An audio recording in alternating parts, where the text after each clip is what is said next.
Have you heard about NSSF Haba Haba but wondered how it actually works? Haba Haba is an NSSF digital savings platform that allows you to build your savings gradually from as little as 25 bob a day. Your contributions are divided into two portions. 30% goes into short-term savings, while 70% goes into long-term savings. You can access the short-term savings anytime by dialing *254# and choose option 6. For long-term savings, 50% becomes accessible after 5 years, while the balance is preserved for your future. To transact, you don't need a smartphone. Simply dial *254# and select option 6 to check your balance, monitor your savings, and make additional contributions. Start saving today. NSSF, growing you for good.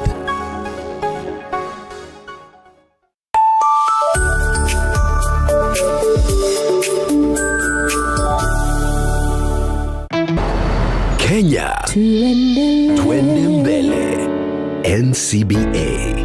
Go for it.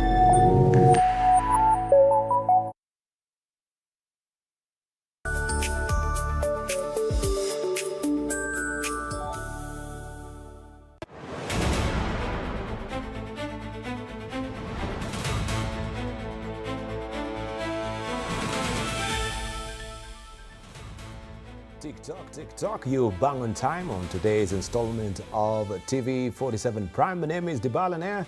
It is the 19th of August 2026 and we have a lot lined up in a bulletin today. Much later we shall be speaking with the CS of Petroleum and Energy. This is Opio and I will be joining us to discuss a lot of issues regarding energy and of course the current state of play in the land of politics. And we shall be joined also later by our power panel, which is, of course, in contributing to the affairs of the national agenda. And we shall be discussing with Shakil Shabir, who is a member of Parliament, Kisumu East. We shall also be having Dr. Peter Bai, who is the Secretary of Planning and Economic Affairs at DCP Party. And we shall be joined by Bernard Gitur, who is a member of Parliament of Nandi Hills. So we have a jam-packed show for you. Stay on until the end. And of course, we shall be looking also forward to your views on social media as well. But for now, joining me on also the sign language desk is Catherine Simaloy. And here are the day's story that shaped, of course, the news bulletin today. We begin with Vocal Africa, which has officially written to the International Criminal Court, ICC, to place Kenya under close observation ahead of the 2027 general election.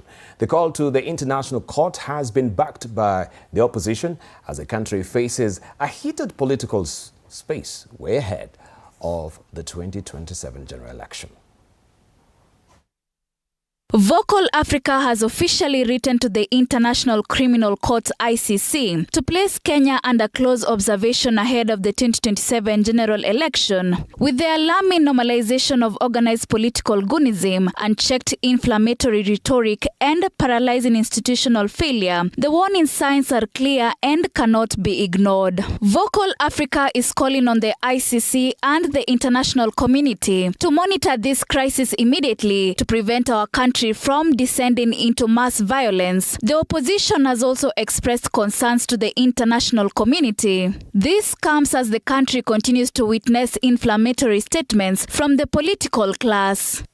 We call upon the office of the prosecutor of the International Criminal Court, ICC, to closely monitor developments in Kenya and to undertake a preliminary assessment of whether credible information exists warranting examination under the Rome Statute. The Law Society of Kenya has expressed concerns over alleged insightful remarks attributed to MPs and advocates John Kagushia and Peter Kaluma, reaffirming that advocates remain bound by professional and ethical obligations regardless of political office. LSK has directed its Practice Standards and Ethics Committee to urgently review the remark and, where a prima facie case of professional misconduct is established, facilitate disciplinary proceedings before the Advocates Disciplinary Tribunal. LSK further warned all advocates against divisive, threatening or insightful statements, emphasizing that it will pursue appropriate sanctions, including suspension or striking off where warranted, and that all members will be held to the same professional standards without fear, favor, or political consideration. Last night, the National Cohesion and Integration Commission (NCIC) summoned former Deputy President Rigathi Gachagua. The commission summoned Gachagua to appear on Thursday, 27th August 2026 at 2 p.m. so as to assist the commission with the ongoing investigations. NCIC also summoned Busia Governor Paul Otuoma over inflammatory remarks in various days. NCIC is accusing Gachagua of making inflammatory remarks in Luanda, Vihiga County on the 12th of June and in another incident on the 23rd of February 2026. NCIC says in another instance on diverse dates between 25th July 2026 and 28th July 2026 during a Meru tour. In a public event during the tour, Gachagua made utterances that were inciting. The commission is, however, facing allegations of double standards in its fight against hate speech. Homa Bay Town MP Peter Kaluma is yet to face the commission over remarks that he allegedly made over the weekend. There is nothing like NCC being toothless. They need to explain how toothless we are. The truth is, we have an act that guides us. We have procedures that guides us. NCC cannot do the work of the Director of Criminal Investigation. Director of Criminal Investigation cannot do the work of NCC. Last week, Mukurweini MP John Kagusha was arrested over inflammatory remarks. Now, former GCU commander is at the center of a robbery investigation after money was reportedly stolen from his Kitengela residence. Eyewitnesses say that on Sunday at around 1 p.m, wads of cash filled the avenue. Yet the commander insists no money was stolen, even as questions linger over what exactly happened inside the house. Modoni Brenda tells us more of the reported theft in one of Kitengela's most secure estates. A Sunday afternoon in this quiet estate home to serving unretired senior police officers would soon turn into scenes straight out of a crime movie. It was around 1 p.m. when two vehicles carrying 2 men and 2 women rolled through the estate gate, posing as members of a prayer group attending a meeting at one of the residents' homes. They were let in and drove for about 700 meters to 5th Avenue. They drove straight to former General Service Unit Commandant Ranson Lol Modoni's house.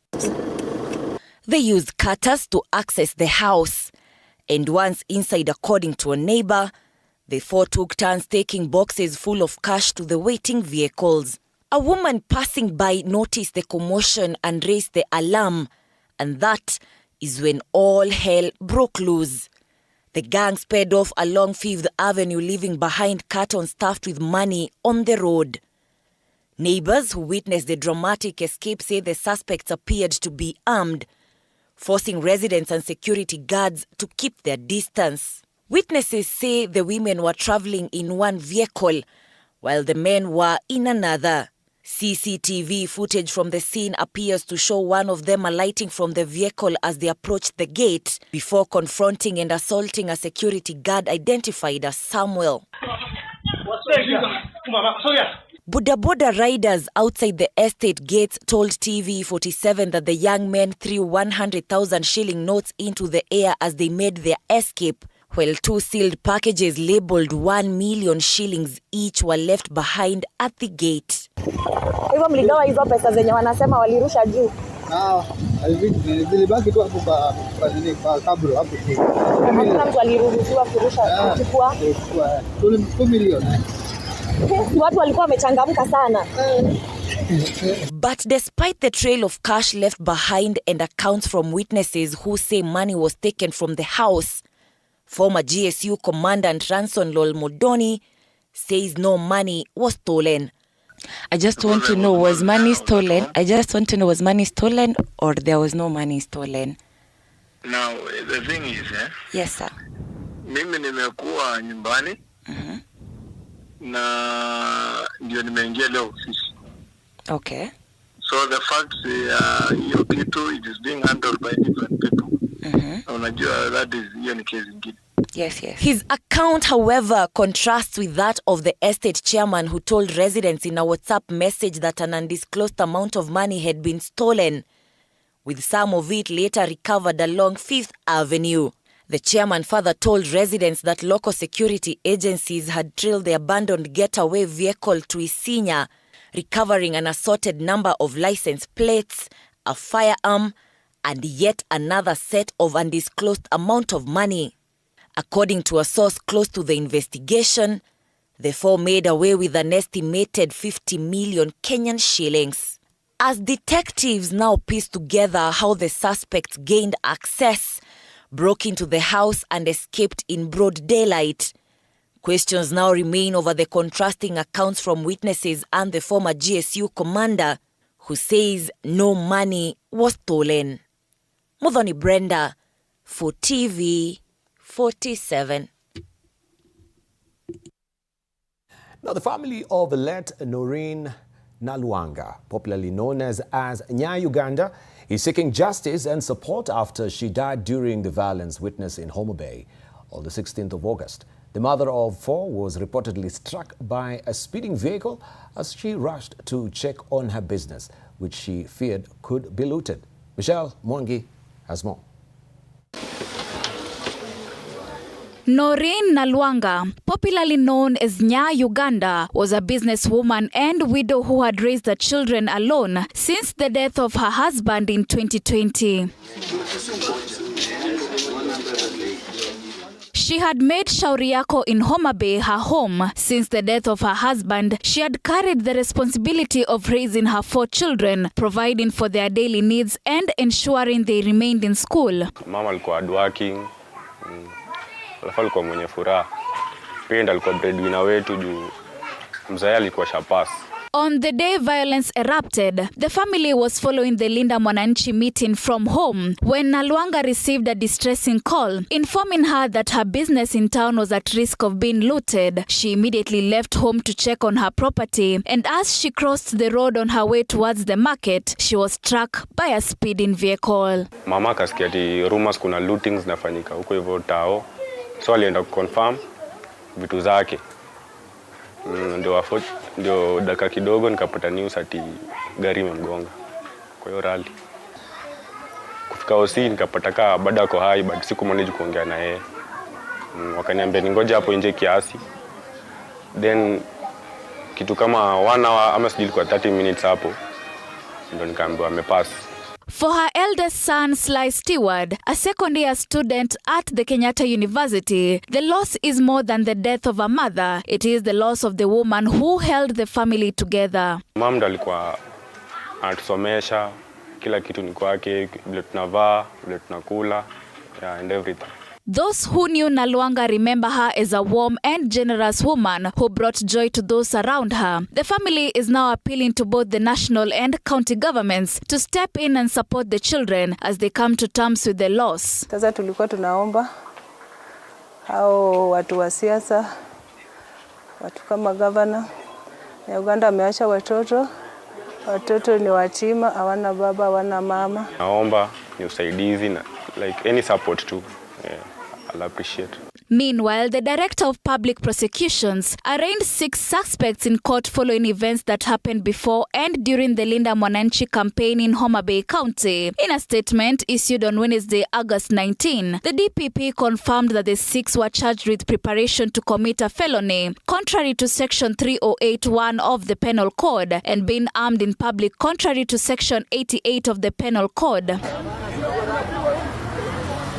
Nicholas Ochieng Bonyo, Isa Juma Abiero, and Brian Ooko Ohanga appeared before Homa Bay resident magistrate Lavenda Muhongo after they were found in possession of 2 pangas and a kitchen knife. The National Cohesion and Integration Commission (NCIC) has since begun following up on the situation as investigations continue into the events that triggered the unrest.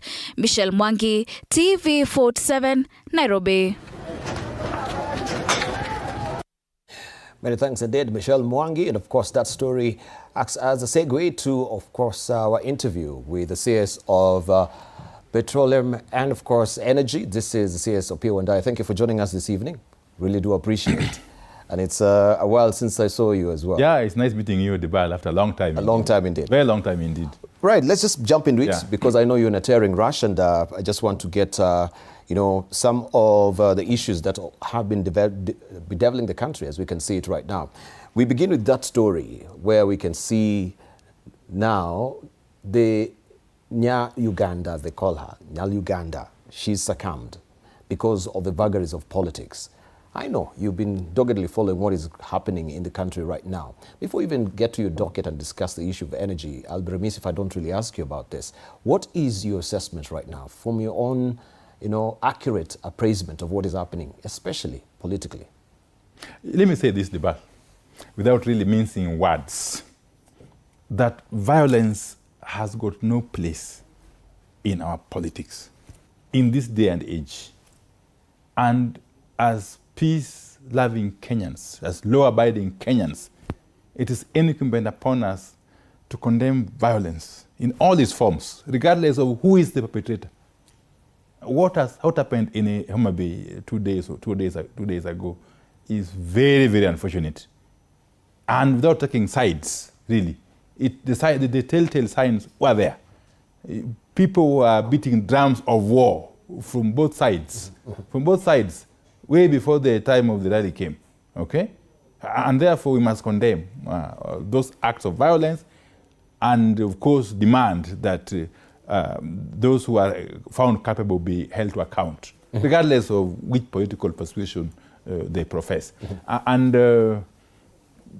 going forward, really, again, as a country, we must continue to inculcate a spirit of tolerance. Yes, we must allow tolerance to reign. It doesn't make sense why somebody should arm themselves with weapons, crude weapons, while going to a rally. Who are going to fight physically in a rally? But what does it really portend? It doesn't also make sense for one or some people to block roads leading to a venue of a rally. Why do you do so? Okay? We are in an open marketplace. It's a marketplace of ideas. Let whoever has got ideas air them out, and then ultimately people will decide. As I've said before, the people in that part of the country, and I come from that part of the country.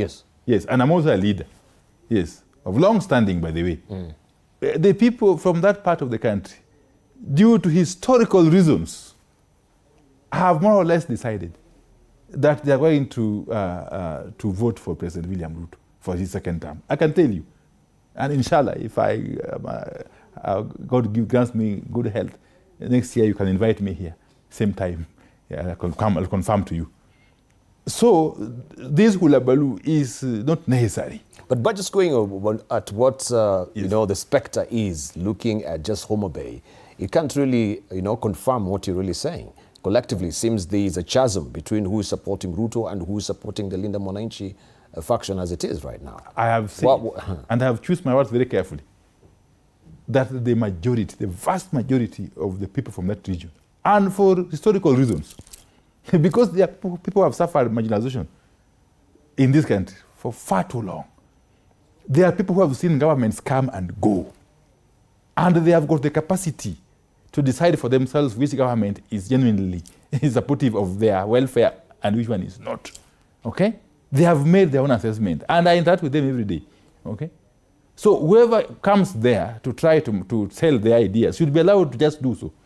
Let them be allowed to come, sell their ideas, sell their parties. Some don't even have parties, by the way. Yes.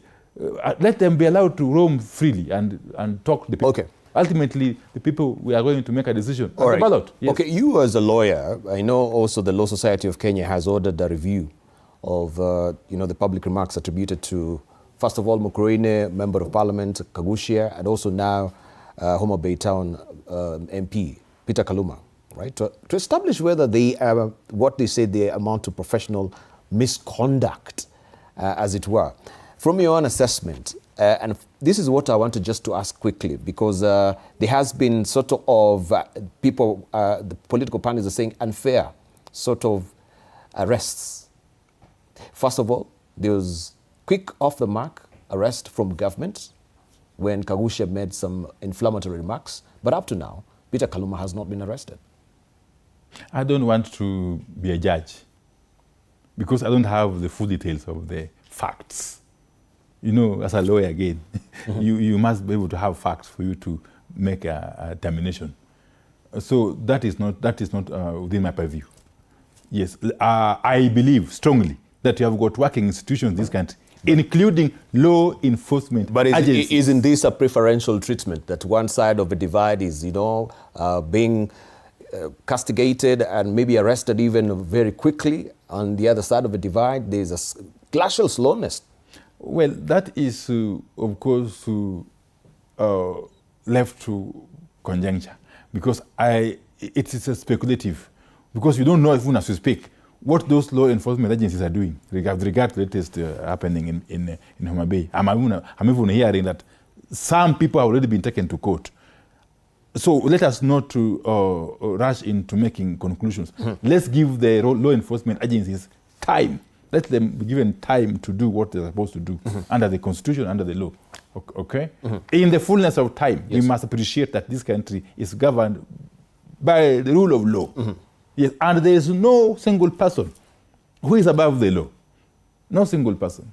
And we must, as a country, guard jealously, yes, the gains we have made, the democratic gains we have made as a country, and collectively so, yes, so that we don't regress.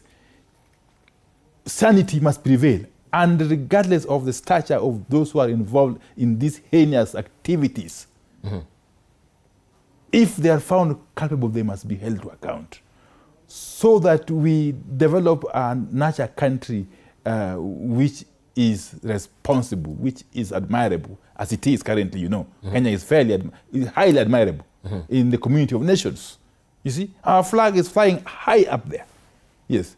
Okay. So we don't want anybody else to get involved in activities. Fantastic. Tarnish our good name. Right. I'll be remiss also if I don't ask you about matters of electricity just a bit, because Kenyans will have now to dig deeper into their pockets to light up their homes and businesses after Energy and Petroleum and Regulatory Authority announced the 3 electricity tariff adjustments, amounting to 4.7 shillings per kilowatt for August meter readings. We just wanted to know why is it spiking up right now? Well, if you recall, Debarl, about 2 or so months ago, yes, I did address the media. And I did communicate to the country, the whole country, that we as government had persuaded Kenya Power, okay? Kenya Power, yes, to suspend any possible review of the base tariff of electricity, okay? Which review, if it had gone on, would have perhaps ended up in increased tariff or prices of electricity. Yes. We did that conscious of the fact that as a government we have got a primary responsibility to cushion the public against any possible shocks. And this was happening against the backdrop of the raging crisis in the Middle East, which has brought probably turbulence in the oil market. Okay? And for that reason, the base tariff of electricity has not changed and will not change for the foreseeable future. What you are calling increased rates is basically pass-through costs that happen every other month. EPRA is mandated by law to evaluate the cost of generating power from, you know very well, fuel. But okay? Yes. There's also the issue of the forex fluctuation, and there's also the issue of inflation. So those components oscillate. They change from time to time. This month it could be increased. Next month it could come down. So it is not the main component. It's not even. But I wanted just to ask, because just briefly, you said you remember the electricity market bulk supply and open access, so that we may also take the monopoly away from Kenya Power and liberalize this market. Yes. Because there was that particular regulation that was to be enforced early this year. You had promised yourself as a CS. Debarl, but I wish I had enough time. Yes. under subsidiary legislation process. Okay? Because the regulations are subsidiary legislations. Yes. Okay? I, as the cabinet secretary, I publish regulations. But upon publishing the regulations, they are submitted to Parliament. Okay? And Parliament, of course, the Speaker, of course, subjects them to the Committee on Delegated Legislation, which then processes them in the normal way. So I did publish the regulations. They are currently before Parliament, and Parliament in its own wisdom will deal with them one way or the other. And once they eventually become part and parcel of our law, they will be implemented. And that will create an open space for many players to come into force. Which will bring down the cost of electricity. It will have the effect of bringing competitiveness, let me say so. Yeah. All right. Thank you very much. Let me just release you because I know you're in a tearing rush. Thank you, my brother. More time and I'm happy to discuss your docket more deeply when we, of course, invite you. I hope to get more time in future to come and discuss with you in depth. Fantastic. The fantastic things happening in the energy and petroleum sector. Remember, for the first time, as a parting shot. Yes. For the first time, remember the oil was discovered in Turkana 14 years ago. 2012 to be exact. Yes. For the first time, we are moving that project from just discovery to commercial production. I'm the first cabinet secretary to approve the what we call the contract. Okay. For this project to move to the next stage. Okay.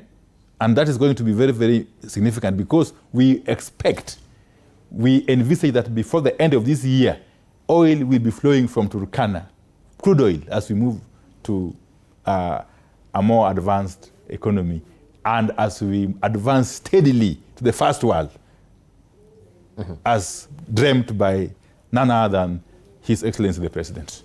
Thank you very much. Thank you. I really appreciate your time this evening. All right. We've been speaking to, of course, the Cabinet Secretary. Right. This is just passing, of course, across my camera there. This is the beauty of live TV. This is CS Wapio Ondai speaking to us on the state of affairs as far as energy and petroleum is concerned, and as well as the political landscape that now is infiltrated with Gonism, as we saw it in Homa Bay.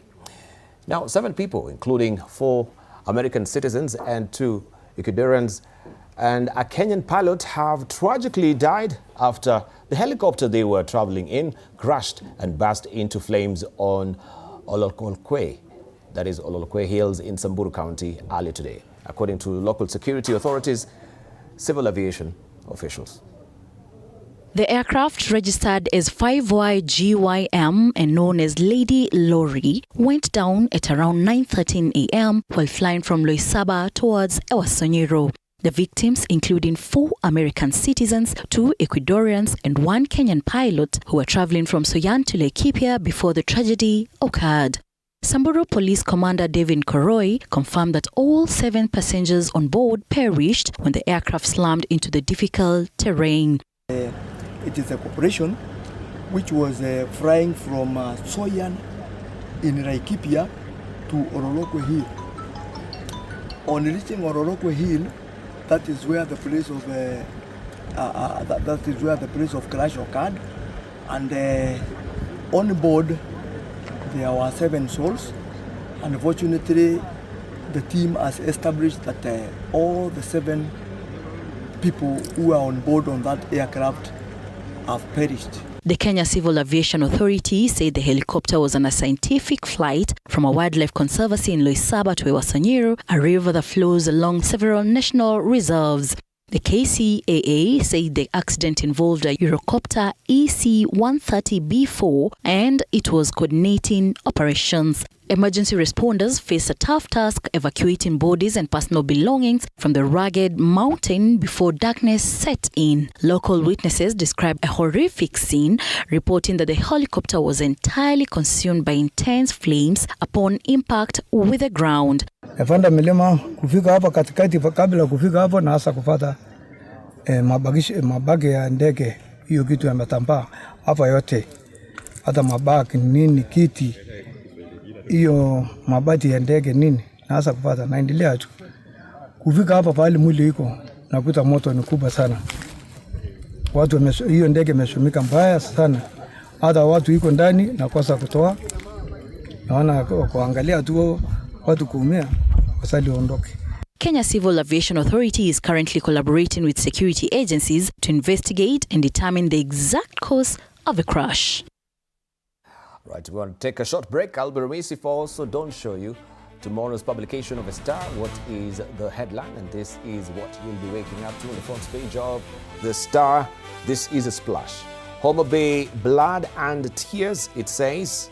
How ex-police raped and beat women. That is what we have on the front page of a Star. Key funder delivered cash formation hours before bloodbath. We take a short break. We'll circle back with more.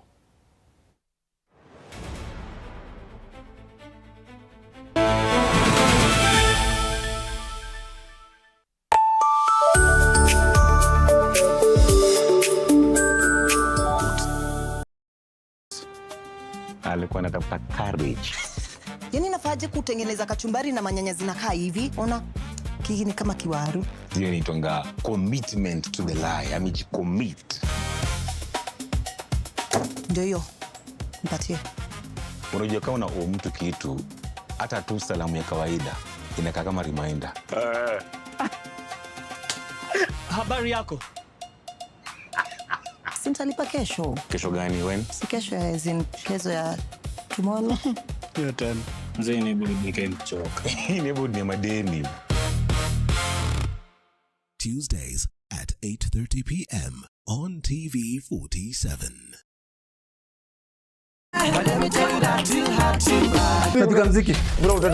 Oh my God, ladies and gentlemen, it's such an amazing evening. And can you feel the fire right in your house? Right on Dr. Foreke tonight. You know, when you choke, you have choken. Done. Are you a cheater? Dr. Foreke acha kushika kundi. Why would you bring somebody on this show who does not recognize my title? You are the guy. Thank you, sir. When are you vying for presidency? So to all the ladies who are trying to have a crush on DJ Ian and I'm sorry we are taken and not for granted. You're funny. Thursday, we have a date every single day. Remember hii TV47 mtu wangu na story ni yako, story ni yangu, story ni yetu. To all the ladies, mwah. To all the men, you can sort yourselves out. Yeah!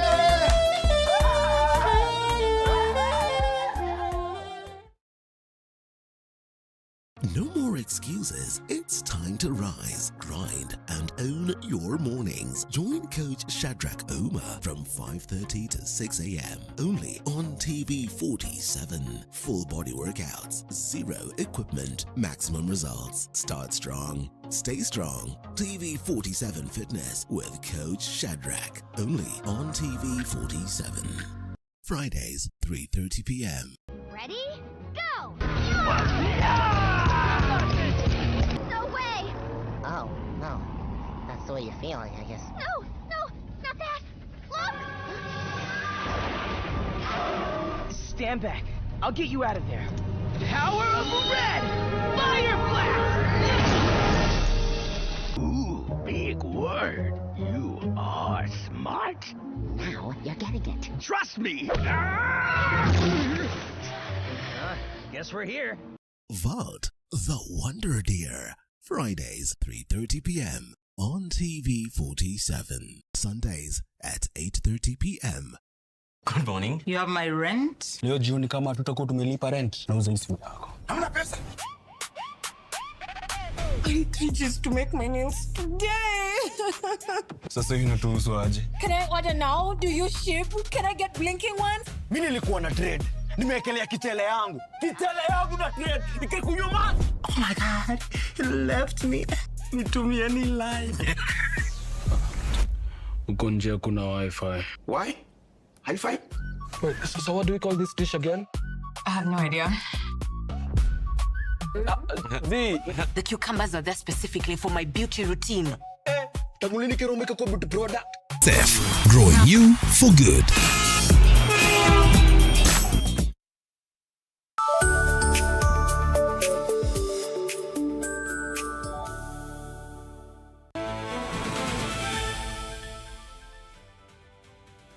Welcome back. I promised to show you tomorrow's publication of a Star. Here we have it, and this is what you'll be waking up to on the front page of the Star tomorrow. Homa Bay blood and tears. How ex-police raped and beat women. That story is well fleshed out for you on page 6 of the publication. Key funder delivered cash for mission hours before bloodbath. That is what the flag is reading there. Also on the side, but there you could see Wiper leader Kalonzo Musyoka and the DCP Rigathi Gachagua there. It's a file picture. Revolt over plan by Rigathi and Kalonzo as spare seals poll deal. That is a story that you want to follow on page 8 of the publication. And 7 tourists killed in Samburu helicopter crash. And you can see the devastation there of the fuselage. Tragic image or images from the scene of the helicopter crash at Mount Ololokwe in Samburu County. The Eurocopter EC-130B4 registration 5Y GYM was traveling from Loisaba to Iwasunyiro, according to Kenya Civil Aviation Authority. Also, scrolling up, robbers held family hostage, cooked ugali and eggs before fleeing. They stole 2.4 million shillings. That is on page 2 of tomorrow's publication. And Dr. Mutiso Mada, a trail of bullets, land and missing police investigation. And this is a story also that we want to update you on as well. Now, the Mavoko Law Courts has declined to extend the detention of lawyer Angela Mulwa, who is being investigated over an allegedly stolen vehicle linked to the murder of Dr. Victoria Mutiso. Faith Wangari has more. The Mavoko court has declined a prosecution application to detain lawyer Angela Mulwa for a further 7 days as the DPP considers whether to charge her. The court said the decision to charge her rests with the DPP alone and it will not interfere with that mandate, but ruled the prosecution had failed to justify further custody since custodial orders exist to facilitate investigations, not deny a charging decision. The respondents shall be released forthwith, subject to the following conditions. 1.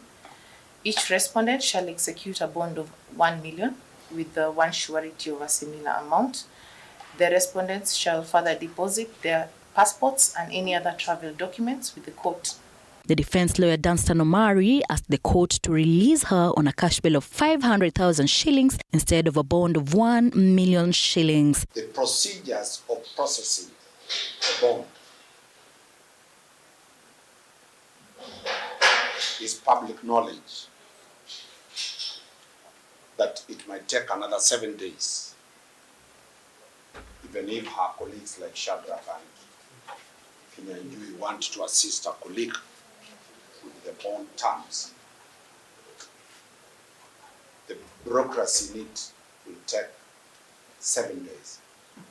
The state will have achieved the 7 days extra they were looking to detain. The prosecution and the investigating officer opposed that request. We are not sure where to get them in case any or both of them have scored for the attendance of this critical investigation. Mulwa was arrested and held in connection with an alleged stolen vehicle linked to the murder investigation of Dr. Victoria Mutiso. The court will on Thursday rule on whether Mulwa will be released on 1 million bond already set or on the cash bail her lawyers are seeking. Faith Wangari, TV47. The Director of Public Prosecutions has charged 9 suspects of alleged embezzlement and fraudulent disbursement of 1.57 billion shillings under the program for rural outreach of financial innovation and technologies profit. The suspects include 3 National Treasury officials and 6 business proprietors. They face 121 counts, including abuse of office, unlawful acquisition of public property, financial misconduct, altering false documents, acquiring proceeds of crime, and money laundering. Prosecutors allege that millions were irregularly paid to private businesses through the program. The charges include alleged payment of 73.8 million shillings to Mawindo Enterprises, 41.1 million shillings to Bridge agencies and 71.4 million shillings to Green Basil agencies. One suspect is also accused of transferring millions through an advocate's client account for land purchases. All 9 suspects have pleaded not guilty, setting the stage for the legal process.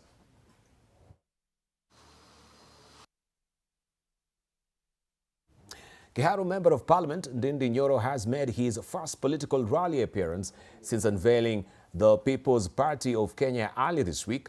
Nyoro says he is ready to work with the opposition against President William Ruto, while warning that leaders who have insulted opposition figures will not find refuge in his new party. Mike Kagwongo tells us more.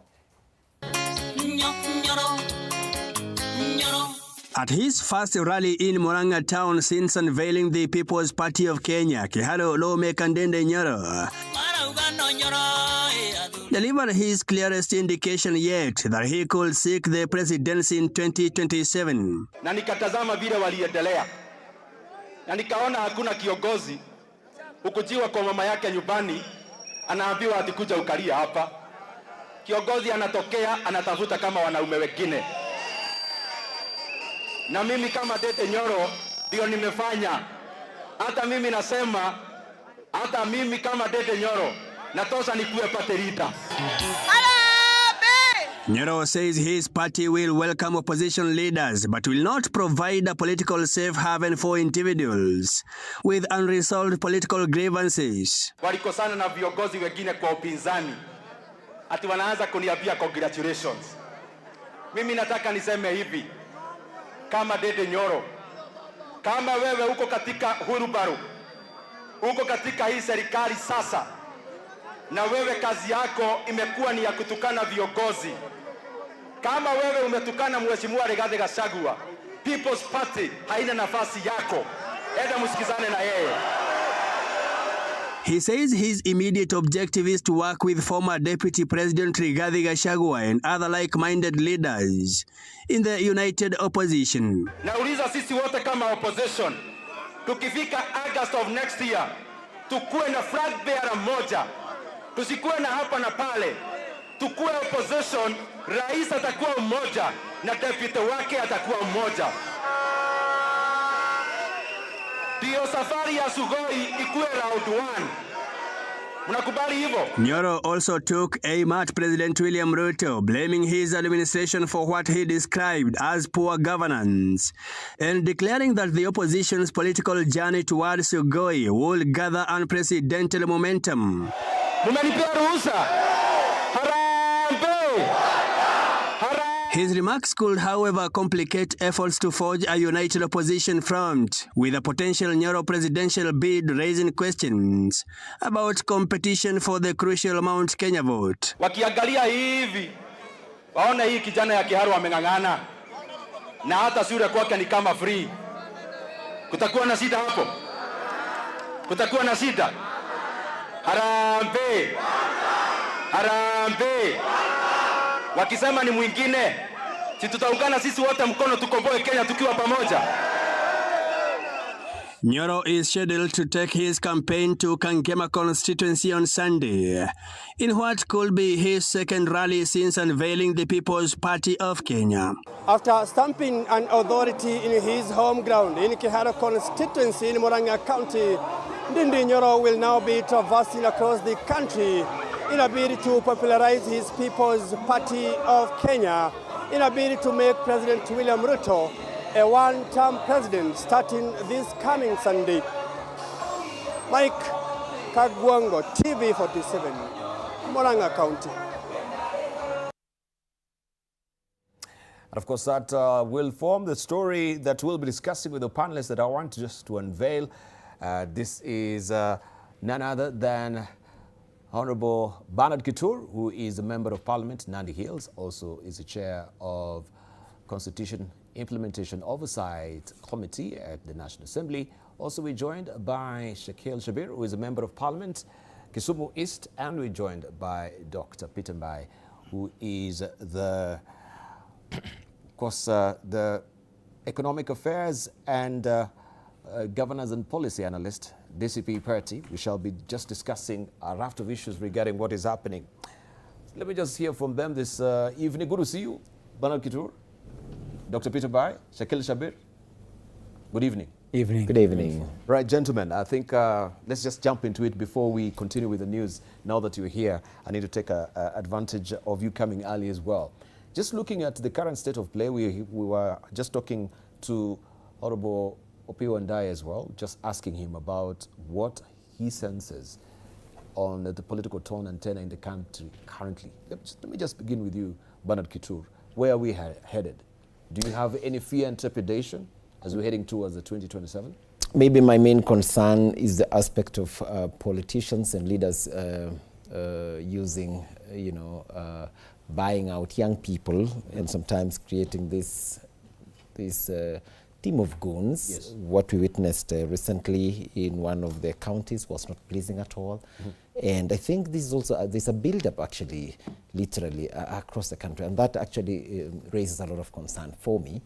Even in our own small constituency, like in my constituency, where politicians may want to take advantage of young people and use money sometimes to push their agenda a bit more violently, which in my view is, it cuts across really. And so I think that's a main concern for me. But on the other hand, looking at the launch of the many political parties by our opponents, I think is some good news, and we still expect some more probably as we go along. So generally, I think the field is good for us now to be able to play the politics. All right, let's hear from Abu Shakir. Somebody told us some time back that 207 will be like a Christmas party. When I was standing in 207 my first term, I picked up 84 bodies in Kisumu alone. And our vehicle was going around picking up bodies. That is a fear I have for 2027. Because the hype has been going on for nearly 4 years.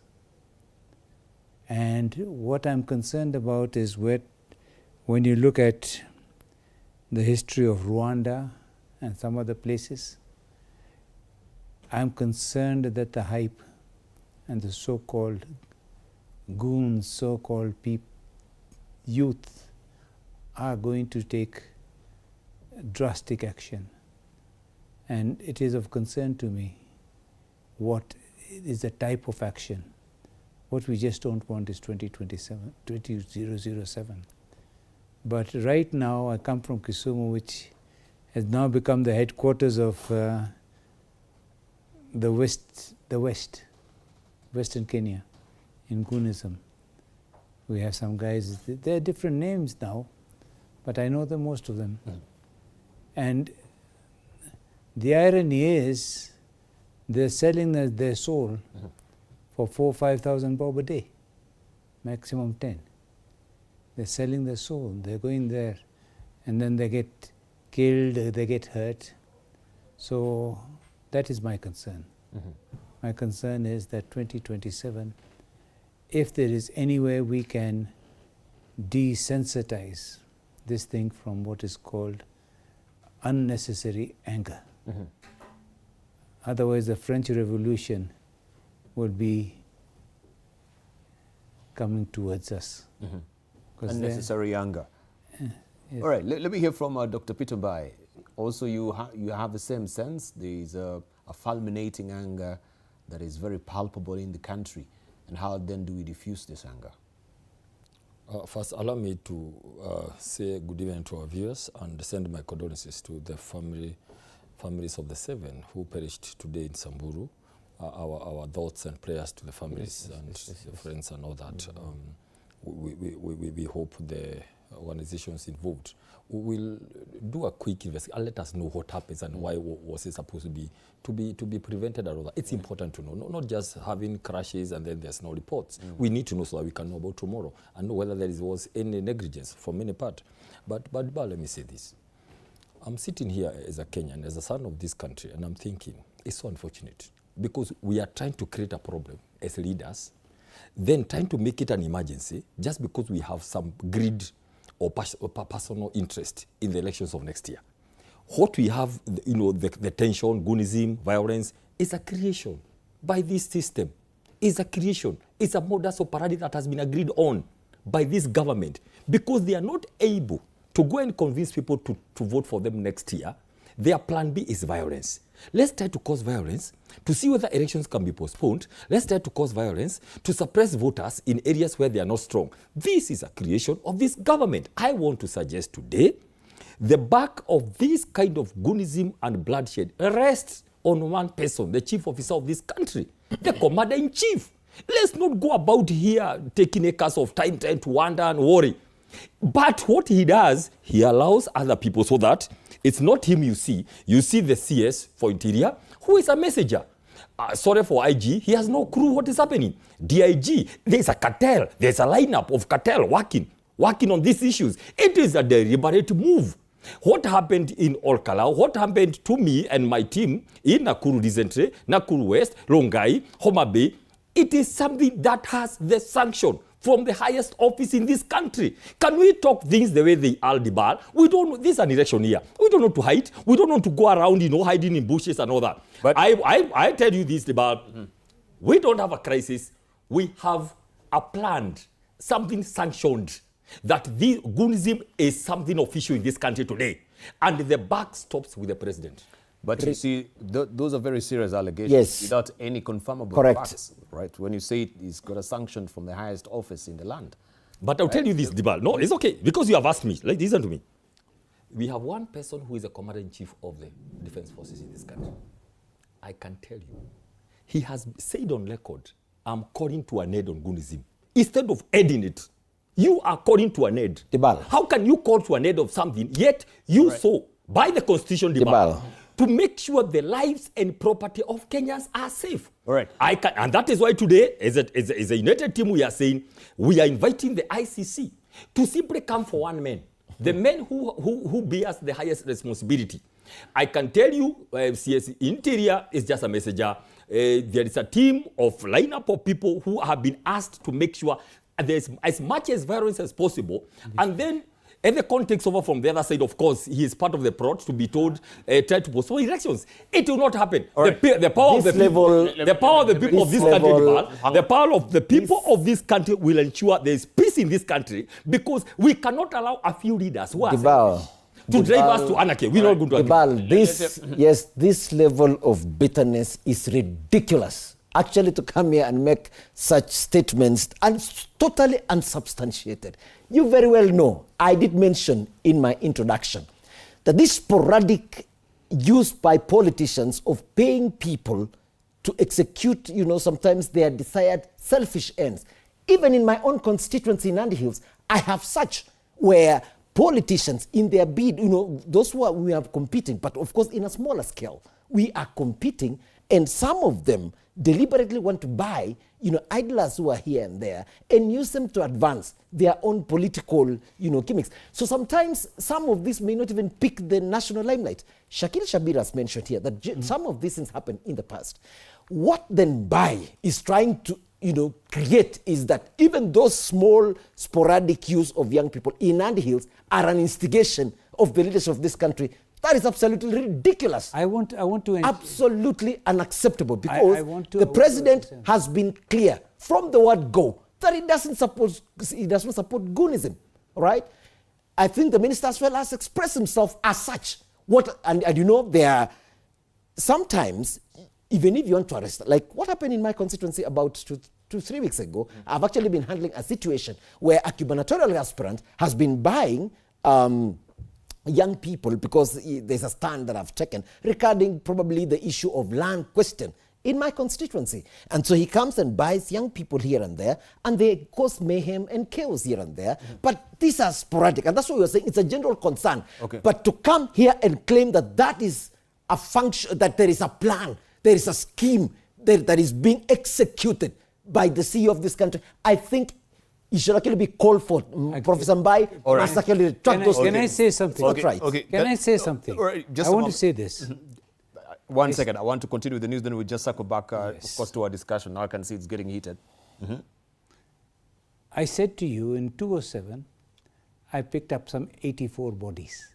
Kisumu, 84 bodies. That was 2007. Who was there in 2007? Do you understand what I'm saying? It was a violence. So we are, in Kijalwu, there's a word called Ngongrok, which means chameleon. You change your colors here, to there, to there, to there. So in 2007, who was being killed? Who was doing the killing? The Maasai or the who? So we want to find out. In 2007, there was violence. If only in Kisumu was 87, and right now as we are talking about it, the so-called violence you're talking about, you have not even reached 50, 100. You understand me? Kisumu only, 2007, in less than 1 week, less than 3 days, 85 bodies. What I'm saying is we don't want to get there. So whether it is here or it is there, and I mentioned to you that this issue will get out of hand. The Hutsi versus Tutsi, the French Revolution. You go to places like Bangladesh, when there was violence, thousands were killed. Nepal. Where else? Do you see? So the situation here is we need to tone down. And the problem that we have is that our youth, they haven't got work, or they don't want work. Because if somebody comes to you and offers you 10,000 shillings for a day's work, like in Homa Bay, that was what happened, 5,000 plus 10,000 over. So the question really is, who's going to do what? You come to my constituency, 2 gubernatorial aspirants will come, they all know, they're next to each other. One will come with his team, the other, I don't want to use the word goons, other one will come with his team.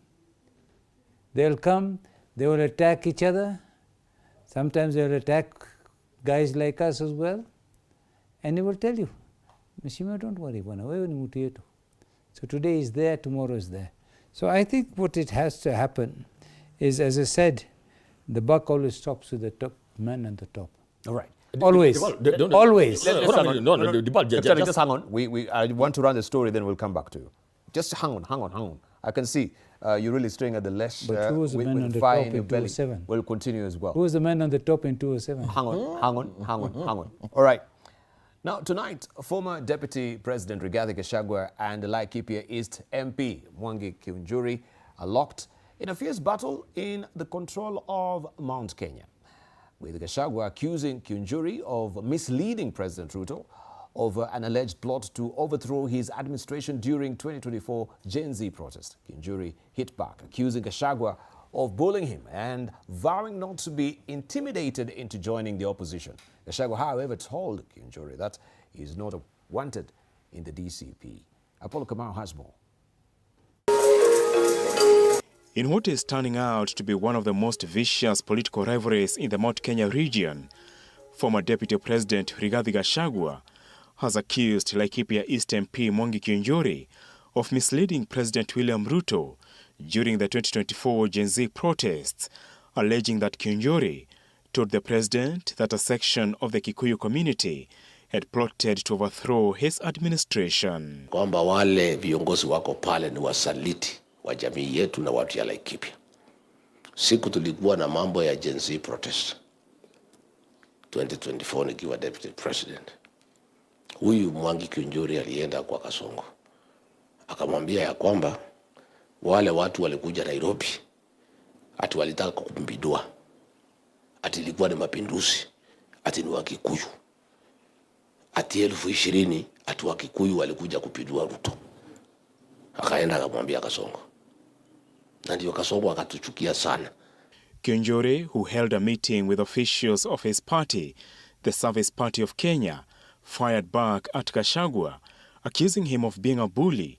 Kiunjuri stood firm that he will not be intimidated into quitting the government or folding his party TSP. No intimidation, no amount. They can go everywhere in the country. The only good thing is that they know him. He's not a decent politician. He's mannerless. He's a bully. I wonder where he can take this country to. I believe his partners in that coalition cannot trust him. Huko nyumbani anaitwa Kamodi. You know Kamodi means what? Aurora. Just flatten the ground, move. Even in Mount Kenya region, they cannot vote for him as a president. And I dare him to try. He cannot be elected as president. Mount Kenya given a choice of Rigathi Gachagua and William Ruto. They would better go with William Ruto. Kiunjuri, who is eyeing the Laikipia gubernatorial seat, will be facing off against Gachagua's DCP party, which has said it will field aspirants in all elective seats in Laikipia, triggering another supremacy battle between Gachagua and Kiunjuri. Huyu mtu amekuwa mbunge karibu mwaka 20 na kitu. Hakuna kitu yoyote amefanya Laikipia. There is nothing. Na mimi nasikia ati anataka kuwa governor ya Laikipia. Ati kazi yake ni proverbs. Kuongea tu proverbs. So my friend, I'm ready to go home. I'm ready to face electorate in Mount Kenya region, the people of Laikipia, where I will be seeking to become governor of Laikipia County. And if the ticket to heaven will be issued by Rigathi Gachagua, I will go to hell. Hata nimesikia alikuwa Inoro jana anasema ati afadhali aende nyumbani kuliko kuja kwa DCP. DCP hawezi kubaliwa. Hata mimi sasa hata mimi nikimkubali watu wa Laikipia watakataa.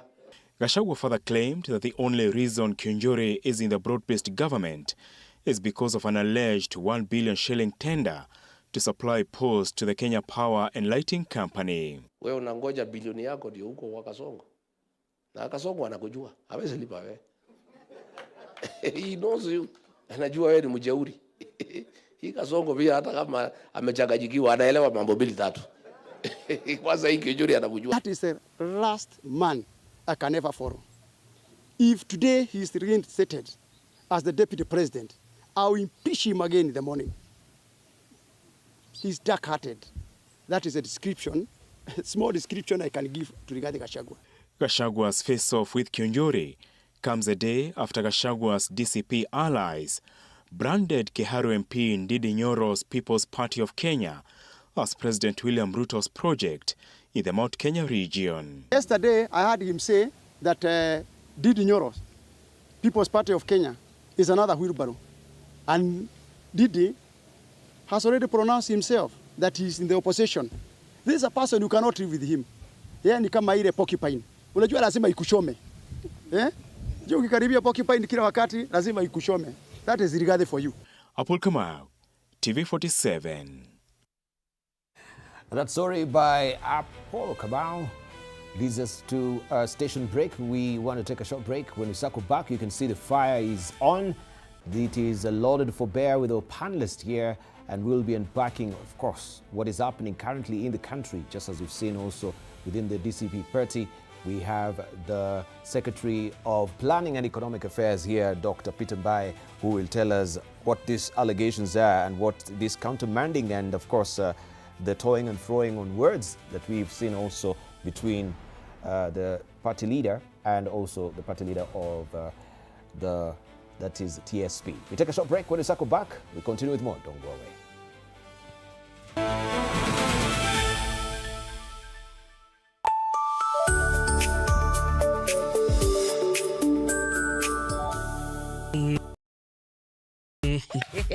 Tunafaa tukuwe na logo yetu. Like, si ni brand already. We won't entertain divas. No. I'm not dealing with a man child. Amazing. Nishapenda hii energy. Sundays at 8:30 p.m. on TV47. Saturday at 8:30 p.m. My father used to tell me that a hotel is the home for travelers. I guess I forgot that. Recently, it's been more of a mirror of my own ambition. Ooh, yeah. We might fail. We will probably fail, but not for a lack of trying. So for the last time, and the first time, welcome to Connect In, the best experience in Eastern Central Africa and its environs. Saturday at 8:30 p.m. on TV47. Wednesdays at 8:30 p.m. This is a very serious place. I see that. Surely. Hey, Nyumba. This is the place. Just for a few days. Rule number 2. Kwani Google inajua maisha yangu wewe? That's my seat. It's a chair. It was hers. You're new here? Yes. You learned the rhythm. This place is run by structure. Structure. It is a system. Ni venye tu ni system haisikizi. And what happens if something you haven't chosen enters your day? I remove it. That's not always going to be possible here. Then you are going to have a problem. Noted. What are you planning? To escape from a resort? This is not a resort, my friend. This is a storage. Wednesdays at 8:30 p.m. on TV47. I just want to be in the zone.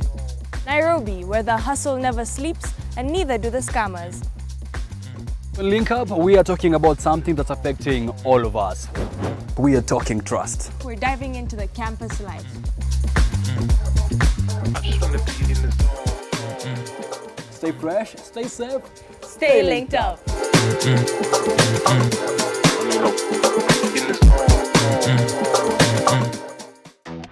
My father used to tell me that a hotel is the home for travelers. I guess I forgot that. Recently, it's been more of a mirror of my own ambition. Ooh, yeah.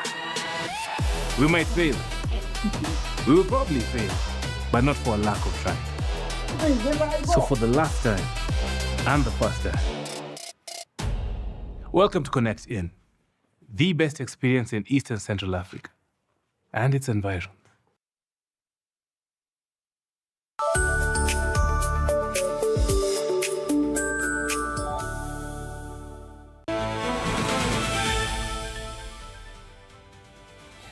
Welcome back. Now, during a presidential town hall meeting held on the sidelines of the Kenya Health Summit 2026, Karen Hospital was on the spotlight after Nairobi woman representative Esther Passaris raised concerns that the facility has not received payment from SHA. Claims that the facility denied during a live telephone conversation with the president. Elizabeth Ateno has more. 7:30 p.m. Tuesday, President William Ruto walked to the podium of KICC in Nairobi. He wanted to do just one thing: listen. Listen to concerns raised by Kenyans and confront challenges ailing the health sector head-on. The thing we do not want is people making general statements. Many hospitals have not been reimbursed. Which ones? Things took a drastic turn when Nairobi woman representative Esther Passaris alleged that she received information that the Social Health Authority has not paid the Karen Hospital for services already provided. And can you tell us how much SHA owes hospital services already, for services already provided? He felt that accountability for how much SHA owes. No, let's not talk generalities. Okay, let me just call him. Call him, put him on the line, let him tell us. Claims that have since been strongly denied by the facility. Your Excellency, that is incorrect. To date, we have received almost over 100 million Kenyan shillings from SHA, and we are very appreciative of that. And I'd like to say that that is incorrect information. So we treat all the other stories as the usual, fake news and misinformation. Kindly, Your Excellency, that is fake news, Your Excellency. So, Esther, please check your sources before you misinform the public. Karen Hospital has submitted total value of claims 302,593,226 from the beginning of SHA. SHA has paid them 66.5%, so we've paid them 201,506,857 million Kenya shillings. But if the figures provided by SHA are to go by, claims worth over 50 million submitted by the Karen Hospital remain unresolved. We have rejected 9.5 million claims. That's just 3% of their claims. SHA has returned 40,284,778 to Karen to action. So what I am holding for Karen and reviewed is 51 million only. Another contentious issue has been the 104 billion Kenya shillings invested in the SHA digital infrastructure. The Digital Health Agency insists that not a single cent is being channeled to a private organization and that the investment was aimed at building a digital superhighway consumed by 43 systems to support universal health coverage. It is not correct and not true that Social Health Authority has done any upgrade on any government has invested in 104 billion technology upgrade. Your Excellency, what we did is build a digital superhighway. Remember the free diapers promised in the Kenya Kwanza manifesto?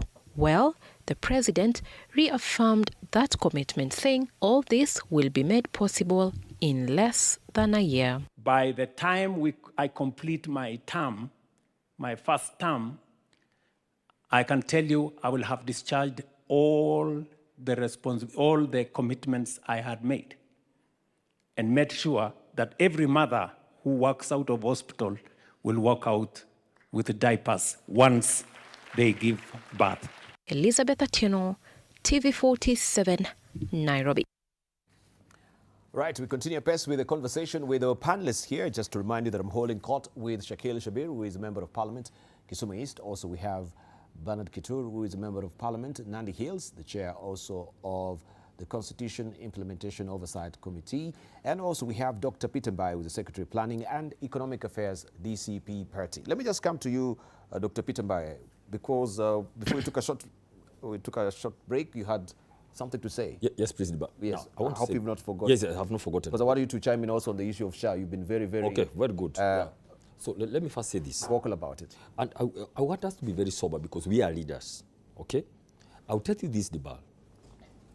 The Kenyans have been living together some 30, 40 years across the country, all the communities, right? It is the leaders who are coming to remind them that they don't belong to the same community. Right? Because they've been together, marrying each other, going to the same church, going to the same market, kids playing together outside, right? I'm giving an example of Nakuru, for example, where we have all the communities. But it's leaders who are beginning to show them, by the way, you know, you don't belong to the same community. Number two, this young man has been there all the years. But it is leaders, again, who come with 1,000 shillings, telling them, board this vehicle, go and stone someone. It is not the young people. So what I'm saying, the problem in Kenya is not the people.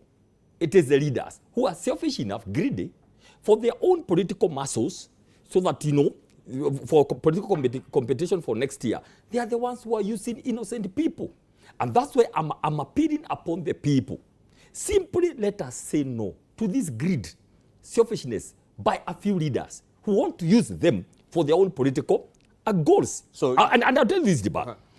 We, in a very calm day, we just passed through stage 140 going to Sokomjiga in Nakuru, young people. So let me ask you, you give these young people 1,000. Suppose they were killed. You give them 1,000. What about tomorrow? And that's why I'm warning these people in government who are very fond of patronizing goons. One day, soon, they will come for you in your homes. Now listen to me. Rungai is a place where it's cosmopolitan. Everybody lives there. You know, you get together 100 young people to stone our vehicles. So I am like, thank God we escaped with some, you know, vehicles with screens and all that shattered. But I went thinking, as a leader, what happened to those young men? What will happen another 365 days to the young people? Finally, Debarl, you asked me a question. Let's go back quickly. On the eve of the 25th anniversary, June, the CS Mokomen came on national TV and said he knows there are some politicians who are planning on the eve tomorrow to bring goons. He never arrested them. All Saints Cathedral, ACK, there were goons there who went and attacked a place of God. What did Mokomen say? We know the people who are planning. He never arrested any politician. I just saw some two young men, I don't know where they were corrected, who are leaned in court. He never arrested the people. He said himself that he knows. Now listen, all Kalau directions, people attacked our vehicle, DCP. He never arrested them. Some goons went and attacked Kanini Kega. Some went and shot at the driver of Ilongo Kangata. All these cases where my party leader has been attacked, nobody by goons, nobody has been arrested. That's why I'm telling you, Debarl, If you are in charge of restoring order, all these cases, you have not arrested anybody.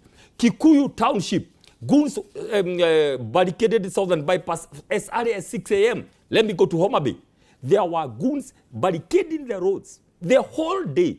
They were not arrested because simply they were projects. They were there courtesy with the blessings of the highest office of the land. That's what I'm saying. Debarl, Kenyans can have eyes. They are watching. They can see that this is a state-instigated violence and goonism. The issue of starting tribalism so that Kenyans can rise against each other. It's very simple. But why can't we say also maybe this is also the political opponents of your party that are perpetrating this? Because we cannot also have any scrap of proof that it is remotely connected or even connected to, you know. In 30 seconds, Debarl, let me be very clear. You're asking a very good question. Let me ask you. I can tell you, if Mokomen had evidence, the way he said, that it is opposition politicians who are planning goons on the eve, they would have been arrested in the morning. The way you saw them pounce on the Honorable Kagusha, even in a TV station. If he had an iota of thought that it is opposition who sent goons to All Saints Cathedral, he would be arrested very fast, the way you saw them pounce on Kagusha. Now, the question is, if they have not arrested anybody, if they have not arrested those opposition they are saying, it is because it is government that is planning all the chaos. Okay. It's very simple. Debarl. Now, if that's what I'm asking you, Debarl, let's go to Homa Bay. Let's not go very far. The young people barricaded roads. Karuma was on record saying, please flush out all the people in the hotels. And indeed, the hotels were burnt down and they were broken into. Goons were there from morning. I can tell you, if it was opposition that was barricading the roads, hordes and tens of policemen would have been thrown there to arrest them. They have not arrested any opposition leader planning those things because it is government that is behind the chaos. That is what I wanted. And by the way, Debarl, I don't come here at night to come and make suggestions. I'm saying this authoritatively as a leader. Debarl. I want anybody watching us to have no doubt what I'm talking about. Okay. We are not going to continue here. You know, you throw something here, we go talking, but you know you are hiding here. Government hides here, throws a lot of people for us to talk there. We are here because we know what happens. And I can tell you the truth. I'm urging the president whom I elected, of the Republic of Kenya, kindly, Mr. President, God gave you power. It is God who raises kings. God allowed you to become the president of Kenya. Please stop killing young people. Stop misusing young people on goonism and violence. All right. And please, there must be also on the distribution. You know, in Parliament, repetition is repetition. Now, you've said your piece. Allow some other people to say. He is a host. Okay, he is a host. All right. Okay, we go sequentially. Let's come to Bernard Kituro on this as well, because some of these things that we are really putting on the table here needs some scrutiny, right? We've had Kaluma also speaking and giving his statement saying also the opposition were part and parcel of planning this goonism, right? Debarl. To give a sort of a reverse psychology on the entire entourage, what was really happening. We will get into it because now, as it is, this is a matter that is under investigation with the DCI and even the NIS. You know, I've heard so many things that Dr. Mbai has spoken. Dr. Mbai is an intelligent economist, a friend, but sometimes he makes assertions that really baffle even the most of the buffoon persons. Because when you mention, for instance, he brings an analogy of Kagusha. We know what Kagusha said. Kagusha made an assertion that anybody will vote in our government should even be pulled from under their beds. Such kind of threats had nothing to do with goonism. On the aspects of goonism, let's go back. Let's look at the history. How was it in probably 1992? Because in 1997 is where I heard there were those kinds of things. Probably I was a bit younger. But in 1992, just because a leader from a particular community was leading this nation, okay? So there was a lot of, a stronger opposition from a particular region because the leader who was at the helm of the country came from a particular area. In 1997, a similar thing happened. In 2002, just because they had now the right leader from a right, region, and the other communities are quite peaceful, that didn't happen. The same thing in 2008, it was quite a big tussle in 2007, 2008. And we all know, just because there was almost leadership being taken over by a leader from a certain area of our country, then now that is where it got too hot. In 2013, because the leader from the right community was in place, then there was no violence. 2017, the same thing. 2022, it was neither here nor there. Now is where we are seeing this kind of violence coming in a bit too strong. When William Ruto took over leadership, you remember, there were a few sporadic things that happened. There was, the wearing of sesufrias because of the cost of living that was very high at that time, because government was still preparing itself into place. When Gachagua was removed, we have seen continuously goons from particular regions, to this side of the country, it's sometimes quite impassable. I agree that statements have been made by the cabinet, by the CS Interior, saying that we actually know a couple of people who are perpetuating this. I think there is also a balance sometimes, Debarl, because if these goons are being led by the leader of the opposition, I think you weigh, if you arrest that particular individual today, what could be the consequences of our country? However, I have mentioned time again, and I like the way Dr. Mbai is really now toning down. When you corner him and ask him that, he kept saying it's the president or the leadership of this country that is pushing to have these goons be in place, which he cannot be able to substantiate. I like the way he's now pulling back and trying now to say that, it's now, the people within the government, now pulling in the name of the CS here and there. Generally, Debarl, it is all leaders of our country, and individually and in a smaller way, they are the ones who are financing this issue of goonism. And the issue of goonism must be addressed by every Kenyan, because we only have one country to live for. This is the country that if we choose to destroy, you've had Shakil here talking about when we were off air, he was saying that you don't know what it means to be able to collect 84 bodies, that he was able to do it because of this issue of a violence that is not gauged or it's not managed. And therefore, if you are not able to substantiate, the government is committed to make sure that we have a very peaceful elections. But the kind of tribalistic sentiments or statements that are so, in a way that sends these hard statements out there, in my view, we don't support violence, we don't support goonism.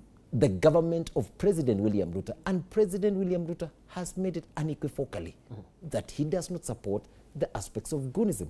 And therefore, if you are not able to substantiate, I have mentioned that also this happens in the lower cadres, in small, in small clusters, right? In where we come from, the areas we are also having political competitions. And this needs to be managed by politicians on the lower magnitude, but equally on the higher levels. They are not the saints that they should be preaching to us.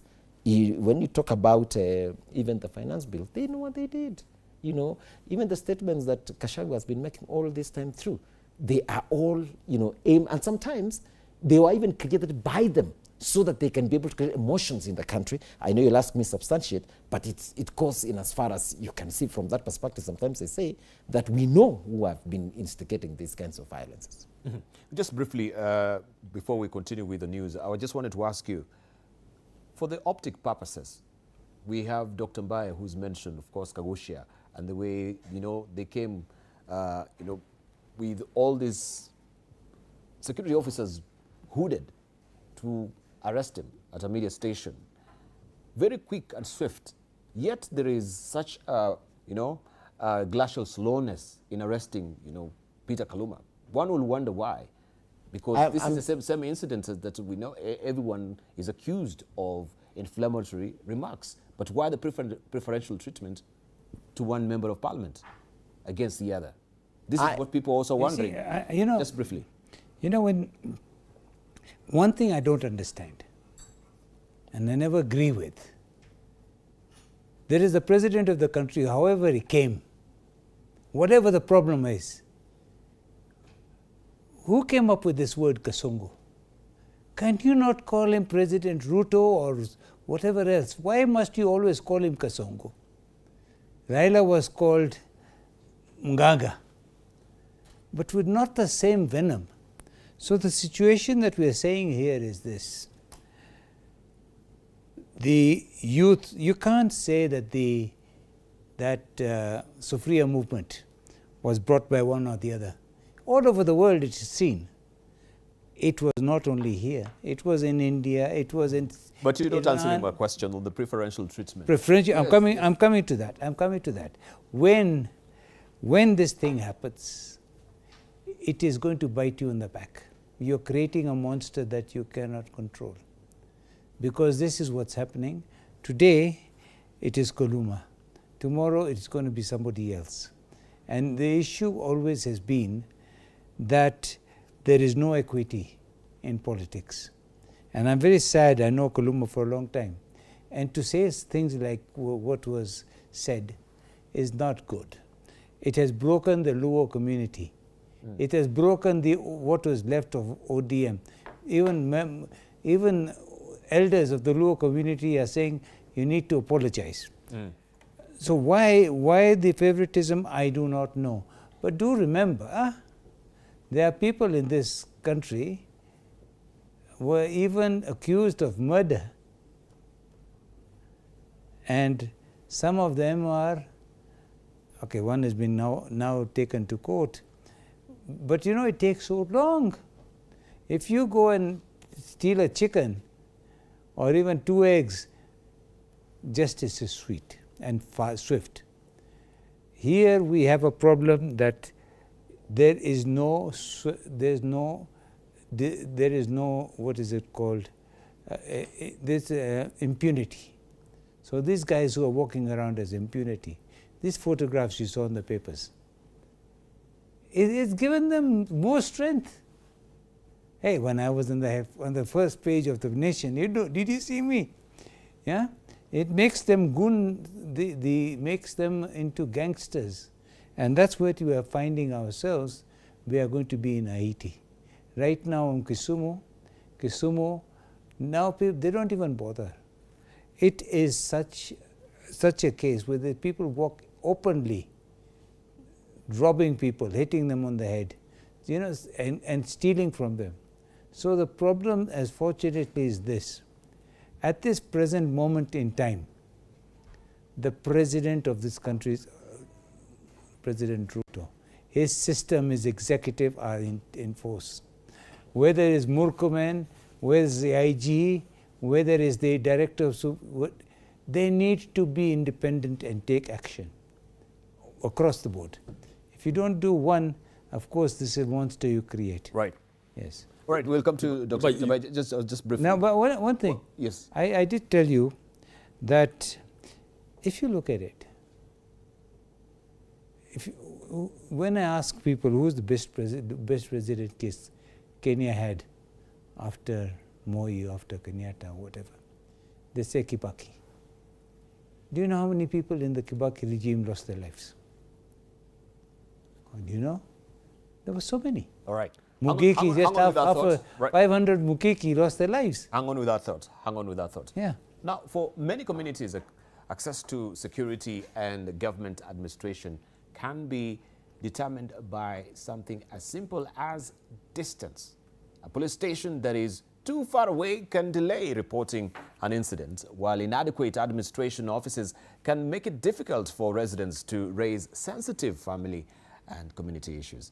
But in Ngoingiwa, in Thika constituency, and Lekuruki in Kajiado North, new infrastructure funded through the NGCDF is bringing security and government services closer to the people. Mike Agwongo reports. For residents of Ngoigwa, the absence of a police station was more than an infrastructure gap. It meant that anyone seeking police services had to travel elsewhere. For officers serving the area, it also meant operating without a dedicated facility from which to respond to the needs of a growing community. Mahali ofisi yangu iko, tumechanganyikana na askari. Na initially, haikuwagi kitu mzuri sana. Watu raia kuja kupata huduma kwa ofisi yangu mahali kuna askari. Inakuwaga changamoto sana juu wanakuwa intimidated sana mtu raia wa kawaida si rahisi kuja kwa ofisi yangu mahali kuna askari. Kwa hivyo wakaona ni vizuri tujengewe polisi kado na ofisi yangu ndio waweze kupata huduma. That is now changing. NGCDF has constructed a new police station at Ngoigwa from the ground up. The facility is nearing completion and is expected to open its doors once the final works are concluded. Amongst the many projects that Thika Town constituency has implemented, Ngoigwa Police Station is one of them. This project was a need from the community. It was proposed in the financial year 13-14, but we are not in a position by then to implement the project because of lack of land ownership document. So that was a hindrance up until the year 23-24. That's when the committee was able to get the title deed for this place with a lot of assistance and help from the area member of parliament. The first phase was done in the financial year 23-24, and the second phase in the financial year 24-25. And currently, we are also doing another phase of Cabro pavement in the financial year 25-26. The project began with a need identified by the community. Residents participated in discussions on the development priorities for the area and agreed that a police station was among the facilities they urgently needed. Kwa hii estate tulikuwa wakati mwingine tulikuwa na shida mingi sana juu ya security, lakini security ilikuwa chini sana, na vile tukaonelea vile watu wanaendelea kukuja huku, tukaonelea mradi ile muhimu sana ni wa kutulinda, sababu security inaanza na wewe. Kwa hivyo tukaonelea tukienda kwa CDF, kwa serikali yetu, tukaonelea ni mzuri tuanze na security. The community, they were in their need. This is one of the upcoming estates. In the history of this place, it was a coffee plantation area, but now they have made this place habitable for the residents of Thika. That's why we thought it is good to have such a big station now to carry every office that is needed in the police station. Now, as construction nears completion, residents are looking ahead to what the facility could mean for security and access to police services. I can see a situation whereby the estate will be secure. Security will be quite okay because there will be enough officers to cater for the residents who are there. The estate is growing exponentially, so there is going to be better security. For the police, the new facility is expected to provide more than office space. It will create a dedicated base from which officers can serve the community, potentially improving accessibility and response to incidents.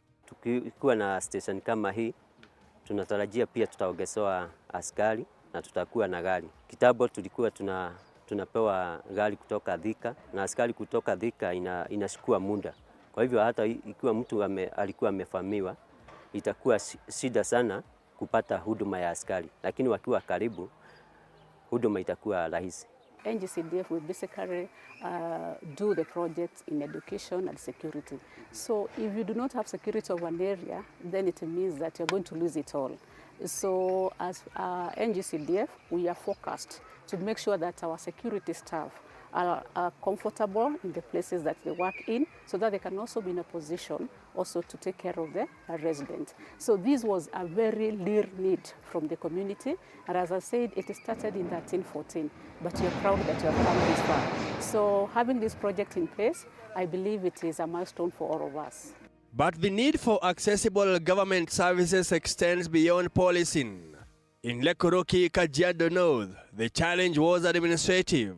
Before this office was constructed, we used to work from a very small office, which we were sharing with the staff from Ololaisa Water Company.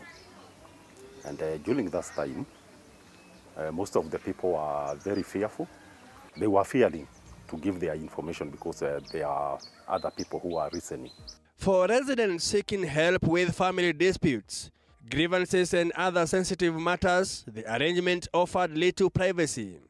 The new office has changed that arrangement. NGCDF funded the construction of a dedicated chief's office, giving local administration a permanent space from which to serve residents. It also provides a more appropriate environment for handling disputes and other matters that require confidentiality.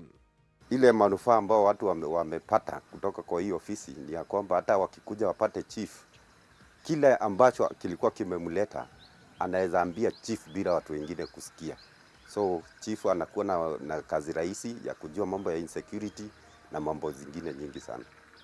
For residents, however, the measure of the project is much simpler. Can they access government services more easily? Can they report problems without traveling long distances? And can they speak about sensitive family or community matters in an environment where their privacy is respected? Kama kuna jambo lolote mtu ako naye, either la kiboma ama la security, ni rahisi kukuta chief kwa sababu chief huwa anakuaga kwa office throughout. Kwa hivyo kila siku ukimtaka huwezi kuja ukose chief. Na zamani unajua vile walikuwa wameshikana, kuna saa nyingine unasikia hawako, lakini saa hii vile wako lazima anakuwa area. The two projects are different, but they address a similar problem. In Ngoigwa, a community that previously had no police station, is preparing to receive a dedicated security facility. In Lekuruki, residents who once had to seek administrative services in a cramped shared office now have a dedicated government facility. For NGCDF, such projects are part of a wider approach to responding to needs identified at the grassroots. The Lekuruki Chief's Office was identified during public participation. Yeah, every 2 years we do public participation where the community and stakeholders of national government institutions come to give their views on whatever development projects they would want run in the constituency. So that's how we identified the projects. We encourage them to come up with their own proposals, prioritizing their needs. So this was the first priority they gave as a community. But infrastructure alone does not guarantee better services. A police station must have officers and operational resources. A chief's office must have personnel and the capacity to respond to residents. A community that feels safer can become more confident in conducting businesses. And residents who can now access government services more easily can resolve disputes and raise concerns before they grow into larger problems. At Ngoigwa, the next milestone is the opening of the new police station. At Lekuruki, residents are already looking to the new administrative office as more accessible point of contact with government. Together, the projects illustrate a different side of constituency development. Not classrooms, not laboratories, but the infrastructure that supports security, administration and everyday interaction between citizens and government. For the residents of Ngoigwa, the question is now when the doors of their new police station will open. For Lekuruki residents, the new chief's office represents a move from cramped and shared facilities to a more accessible and private administrative service. The buildings may be new, but their real value will be measured in shorter distances, quicker access, better working conditions, and the confidence of residents who know where to turn when they need help.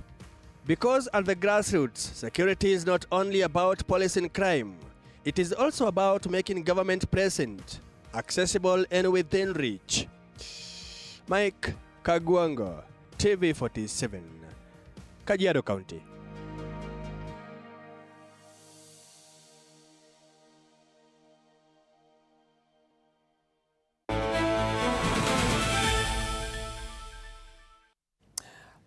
Right, let's buckle down to some business where Equity Group Holdings has reported a 32% rise in half-year profit after tax to 45.5 billion shillings, up from 34.6 billion shillings a year earlier. That is a profit before tax increased 39% to 57.8 billion shillings, while the group's balance sheet expanded 20% to 2.16 trillion shillings. Regional subsidiaries drove growth, with Tanzania and DRC recording profit increases of 82% and 30% respectively. Non-funded income also rose 36% to 55.6 billion shillings. a balance sheet that has expanded by 20%. 20% high double-digit number is big, but it is very big if you are talking of a 2.2 trillion balance sheet. So if you look at the expansion, it is from last year is from 1.8 trillion to almost 0.2 trillion. Yes. And ride-hailing apps are expanding metered motorcycle services in Nairobi, offering passengers alternatives to negotiated fares. The services allow users to book through mobile applications, connect with nearby riders, or hail motorcycles on the streets with fares calculated based on distance and travel time. The rollout comes as digital platform seeks to formalize border services through rider verification, digital trip records, and support services. More than 4,000 electric motorcycle riders have reportedly been onboarded onto the new service.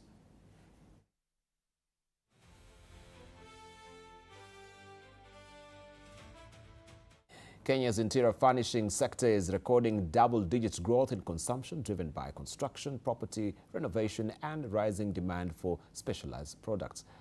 Industry players attribute the growth partly to stiffer imports laws, which they say are creating greater opportunities for local manufacturers. Basco Paints Managing Director Kamlesh Shah says continued activity in construction and property development presents opportunities for local producers as demand expands. He spoke during the company's 50th anniversary celebrations. But the Kenyan public is a very, very discerning public. They have got good taste. They are probably one of the most innovative and aspiring public in Africa. And they are very much in step with what's happening worldwide in terms of technology everywhere. Paint is no exception. The consumption is more than the GDP growth of the country. It's more like double-digit consumption, and we are fortunate to be in line with that.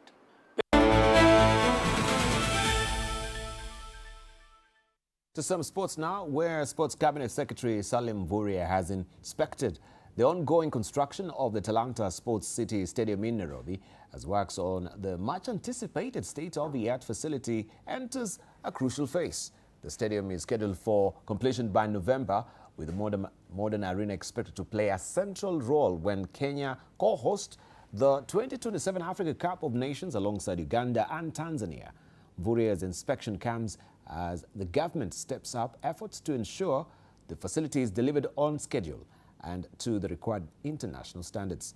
Once complete, Talanta Stadium is expected to become one of Kenya's premier sporting venues and a key part of the country's preparations for the continental showpiece. Basically, today was a follow-up inspection visit to appreciate, what is happening here. We've been able to see substantial progress in the implementation of our Raila Odinga International Stadium. The pitch is ready. The training grounds, 3 of them, attached to this facility. One is at 50%. Now, Spanish midfielder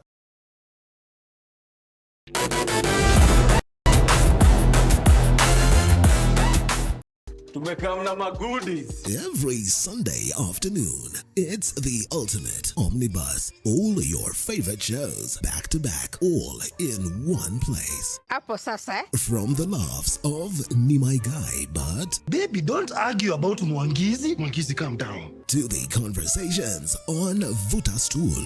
Mama alikuwa ready kukopa. Unasema nilikuwa shakula rehearsal proper.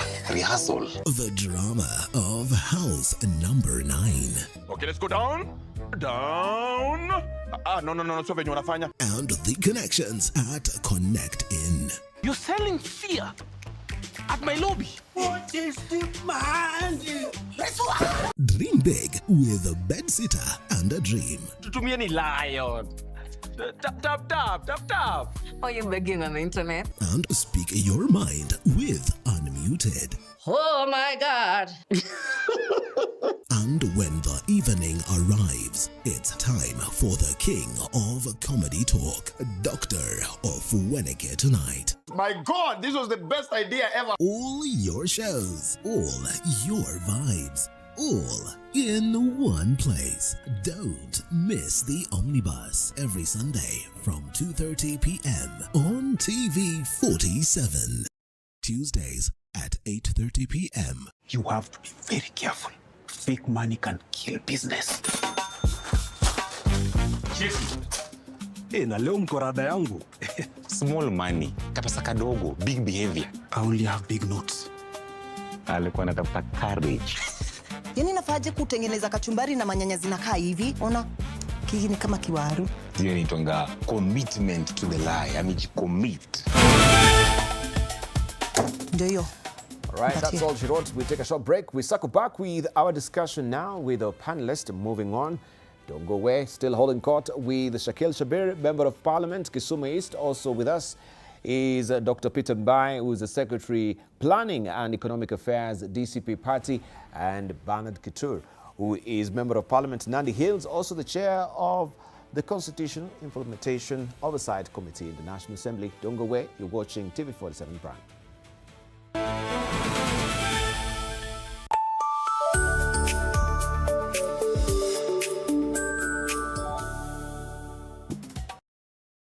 Hata tu salamu ya kawaida inakaa kama reminder. Habari yako? Sintalipa kesho. Kesho gani when? Si kesho ya kesho ya tomorrow. Hiyo tena. Mzee ni burudike mchoka. Ni burudike madeni. Tuesdays at 8:30 p.m. on TV47.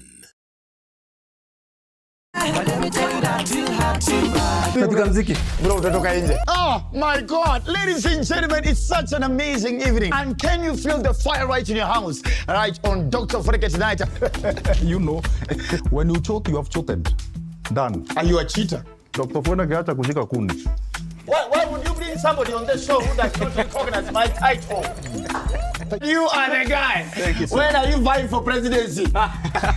So to all the ladies who are trying to have a crush on DJ Ian and I'm sorry we are taken and not for granted. You are funny. Thursday, we have a date every single day. Remember hii ni TV47 mtu wangu, na story ni yako, story ni yangu, story ni yetu. To all the ladies, mwah.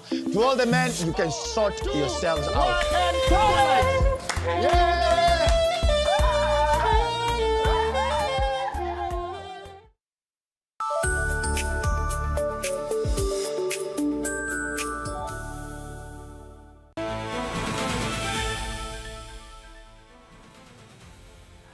Okay, welcome back. And let me just continue with the conversation, and I come to you now, Dr. Peter Mbai. I wanted just to get maybe a broader understanding on today's announcement that the United Opposition will form a People's Forum on Electoral Preparedness. And this will be coordinated by David Maraga, Justin Muturi, and Karoli Onmondi on October the 9th. Tell us more about this. This was what Martha Karua announced today. Why now? We are very concerned about what going forward from where we are. It's an election year. There are some things that should be in place by IBC. Remember we said, IBC, we had a problem with how you are constituted, but here we are. We want to give you a benefit of doubt. Now, we have listed several issues that needs to be in place in terms of preparedness of the next elections. So we are going to have this forum of coming together so that IBC can take us through and tell us what exactly they are doing on all our issues that we have raised. Already we have given them a list so that we are very sure. And what will not be on at play is this issue of whether the stands up with one morning, begin talking about postponing elections, the way he tried to do in Ol Kalau. And I want to urge IBC, Debarl, please, the moment you are sworn in and so by the Bible, let alone who brought you there, let alone where you come from, because somebody must come from somewhere. And in the case Debarl, somebody can give you a name for somewhere. But the moment you are appointed, we have very serious issues with Debarl once and twice and thrice, trying to threaten us that he can postpone elections next Right. year. But We have a big problem with But that. if you're not really adhering to the electoral code of conduct, why wouldn't IBC... Very simple. Let me tell you why we have a problem. Let me tell you why we have a problem. We have a government that is deliberately causing violence and chaos so that he tell IBC, we have done our bit, do your bit of trying to postpone. That is the kind of thing we are talking about. The unholy, unholy relationship between an independent organization and government. And we are saying this, please, commissioners. Last time commissioners told us that they were not aware that EDECON was going to announce about postponement of our Kalau. We want to ask commissioners, please, can you have a full board meeting, a full commission meeting, official meeting, where you're going to put a resolution written that the elections of next year must happen? Because you just came to power the other day. Not unless you want to mess your careers. Kindly, I want to say this. We want to push, go on head-to-head, move with IBC every step of the way until you do the elections next year. We don't know this other confusion. But allow me to say this, very important. Please, it will not be fair for me not to mention one thing. It's very important because it touches my heart and also is in the Constitution. Kindly, we want to urge the people who are managing goons officially, who are government, please, tell your goons not to touch the media.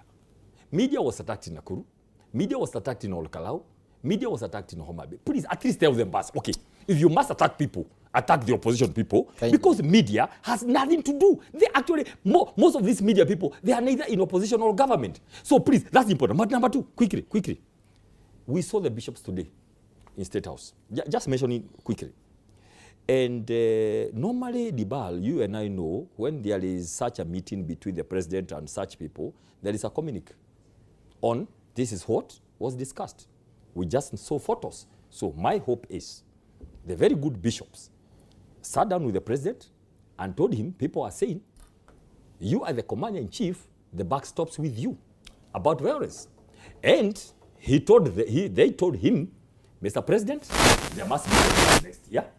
And number three, Mr. President, kindly, you must accept the results of the elections. I hope that is what the bishops told the president. And finally, very important, Mheshimiwa, the president himself has no problem with being called Kasongo. He has been dancing to the tune, and himself, he has said severally, he has no problem with the name Kasongo. I don't know why you, Mbunge, Mheshimiwa, you have a problem with being called Kasongo because he enjoys the name. Let them not continue. No. And finally, you don't want me. I want to go to Shah, if you don't mind. Let me finish with that. We'll come to No, let me finish with that. You've given me all the latitude, so it's very important for us to be able to respond. Yeah, hang on. We'll come to you. Yeah. So first of all, when we were on the break, when we were watching the news, I was very impressed by Raila Odinga Stadium, how it's just shaping up, just as is so many other stadiums across the country. Something that had never happened before in the history of this country.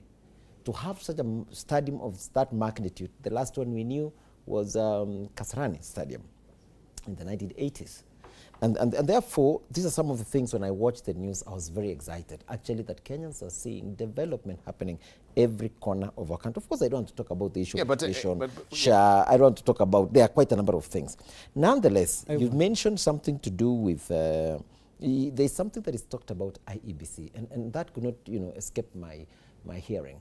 I think EFACON, and you know them, they like creating emotions. Anything that is emotional for this Dr. Mbai. You see, even the way he is, he's too emotional today. I want them to add some coffee for him.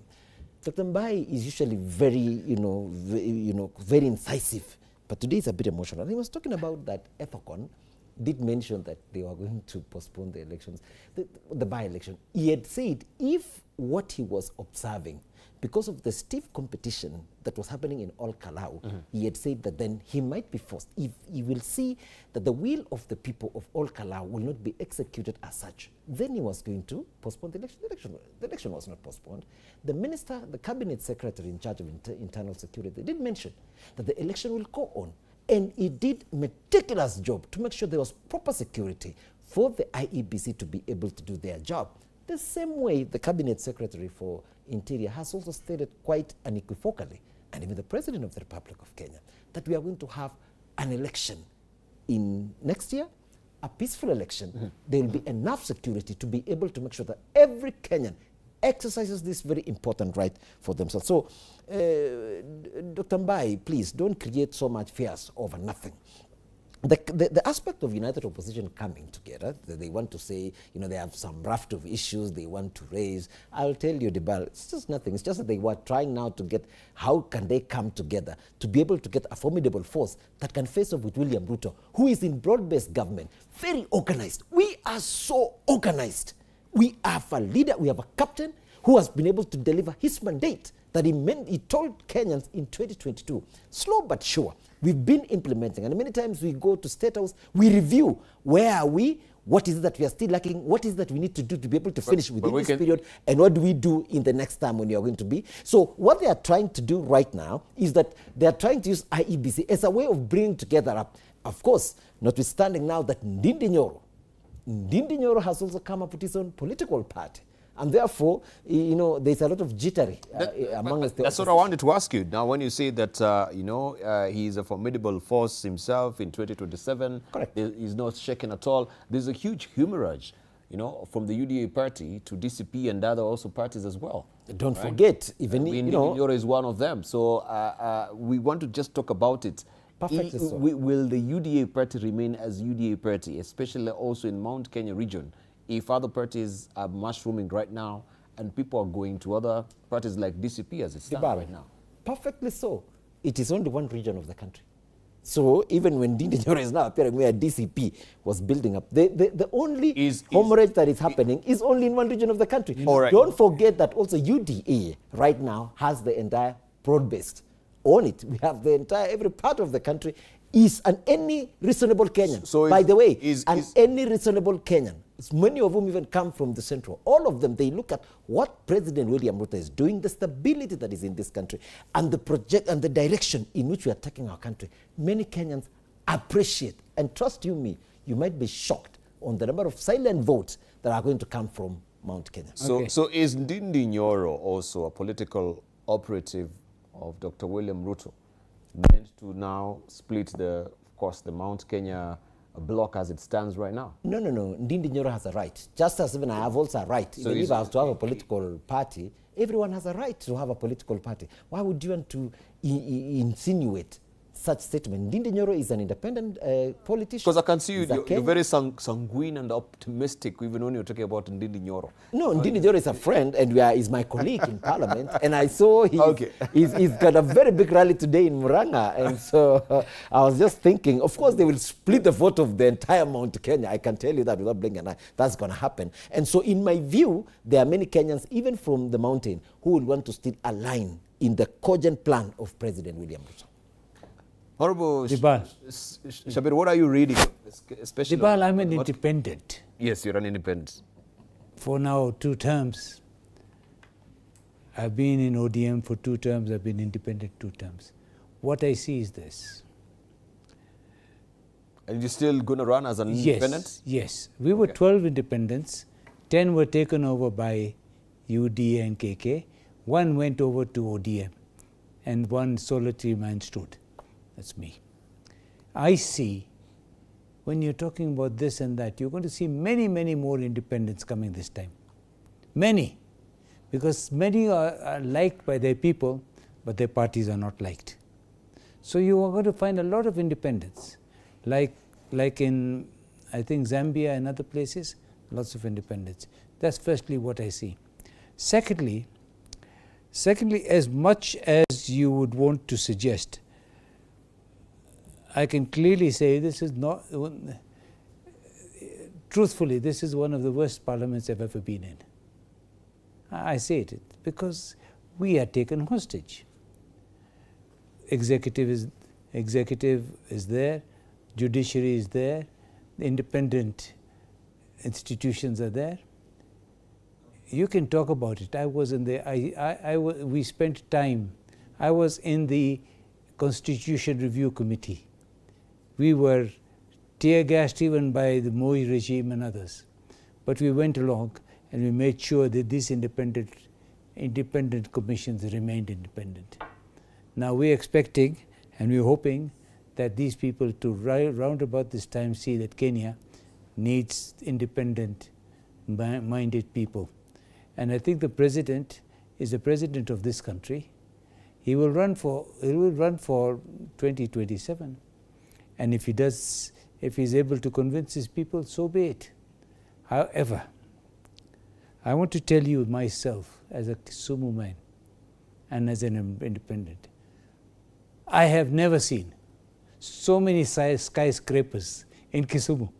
I have never seen.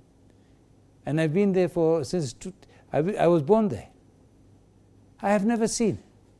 I have never seen the thought of one or two, the flyovers that we've been getting, I haven't seen. For 22 years, Debarl, I was fighting for the Chiga-Robor Road, 22 years to be tarmacked. Moi, Kibaki, Uhuru 1, Uhuru 2. When is it now coming? Ruto. I'm not saying anything else. I'm just saying the people are seeing that the road is there. I was in, sometimes I used to go to East and West Germany. You know, the East Germans said we did not have democracy, but we had things. That's what the Libyans were saying. So what I'm suggesting, and I know you're going to talk about Shah, let me tell you my personal testimony. Personal testimony. I went to get a pacemaker. Shah paid 1.1 million to me. I was just shocked and honestly shocked. 1.1. I go to Nairobi Hospital, I see people who are there waiting there for cancer treatment, they are getting paid. Whether it is being taken over. My constituency, we have sponsored nearly 2,000 people for Shah. I paid a lot of money. I'm telling you, people who are now coming to me, who used to be paying hospital bills, have reduced tremendously. It's easier to pay 6,000 shillings than to pay maybe 50,000 shillings. So these are things that are happening. Whether they would have happened earlier, I don't know. I do know that under the Kibaki regime, Kisumu really, really struggled. We had the Kisumu airport that struggled from Moi to Kibaki. So what we are saying to you now, Kisumu and Western Kenya, ninataka tu development. Yeah, democracy has a price, and we are waiting to see whether democracy will feed us. But I'm not saying that we have an autocracy. I'm just saying that this thing of going and saying this is wrong, that is wrong, that is wrong, give it a chance. Give it a chance. All right. Like Shah. I'm there, I'm testimony. I will say it openly. Yes. I've seen Shah work. All right. And I know it, and I've been in Dr. the health. I've been in the health industry. I have been in the. I've been with the health. I've been with the health, and I've been involved in setting out health strategy papers with the Ministry of Health since the year 1997-98. So we know what's happening, and I think some of these things need to be seen to work. All right. Dr. Peterba, you have a different view from what they're saying regarding Shah. Yes, I want to say this, and I say this. But I'm not a government apologist. Huh? You sounded like one. No. I am talking about somebody's fact. Okay. And Debarl, as I say that, I also watched the news you brought concerning the Taranta Stadium. Yes. Allow me to say this. The problem we have is that we have all these shiny things, but the cost that Kenyans are going to pay for it is almost double. For a stadium, it's supposed to cost about 42 billion, going all the way to 100 billion. One of the things we are going to do, God willing, next year when we take over government, we are going to audit all these mega projects. That is where corruption is. Inflation, take an example, Taranta. Take an example, whatever is going on at Bomas. Take an example of what is going on at Lironimo Summit Road, SGR. All these mega, that's where corruption is.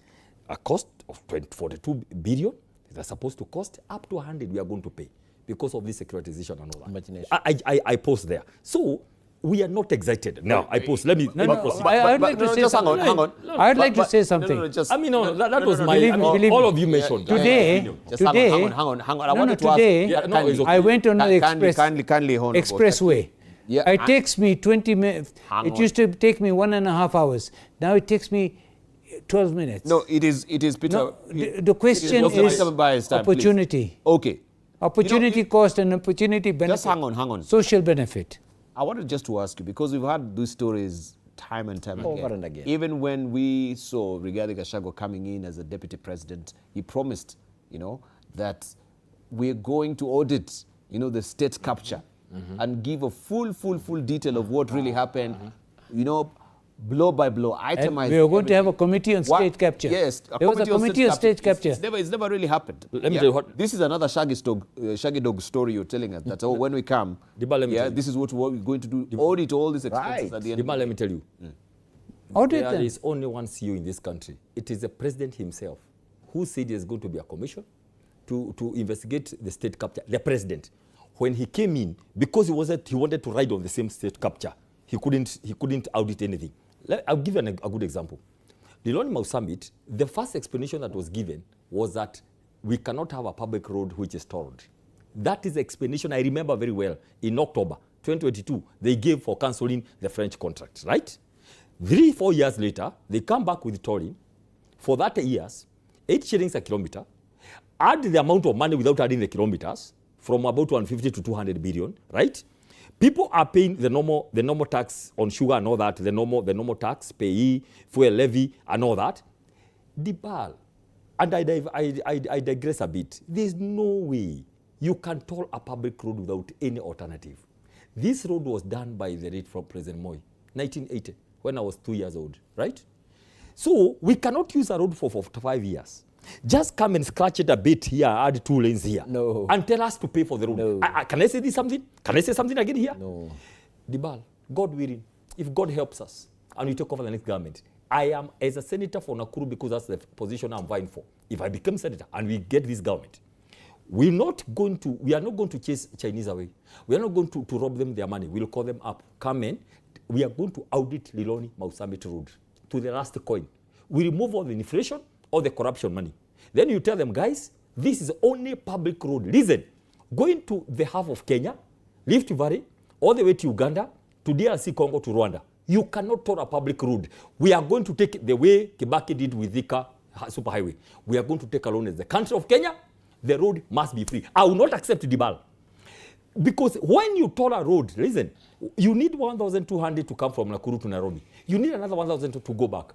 The fuel and the cost of fuel and all that, you are going to kill Naivasha, Nakuru, Eldoret all the way if you are going to toll that road. So I want to say here today, let the government continue doing what they are doing. But we agreed as a people. We agreed as a people. Not in reality. Debarl, come on, Debarl, no, please. I'm telling you, no. Even in parliament, you are given your own time. Sometimes when somebody is blinded. This is not debate. When somebody is blinded. Wait. I'm going to give you an example. I will give you an example. I'm also a debater, so Can I give you an example? I'm talking to you. Hang on. Debarl, I'm addressing you, and I've not come back even to share. I must finish my point. So Debarl, I want to say this for record because we are being viewed here. God helping us. We agreed we will not go to court because we are suffering. If we go to court, we stop the project, we are also suffering. Let the road be done. We are not going to pay a dime. Tolling of that public road will not happen. In this country, so long as we are going to have the next government, I'm going to be the center for Nakuru. I can tell you, and I'm talking here on behalf of all the people in Rift Valley, Uganda, Rwanda, and DRC. Please, let me proceed quickly. Now, let me tell you about 3 things very quickly about SHA and health system. Let me tell you. You can do PR before you are elected. When you are elected, you cannot do PR anymore. You have to do the hard work. You have to deliver. No more PR. The kind of PR this country saw before 2022, I can tell you very beautiful manifesto. We are going to have 1 million jobs per year. Everything about their You were part of it. About Wi-Fi in markets. You cannot use the same witchcraft twice. The power cannot work. Now listen to me.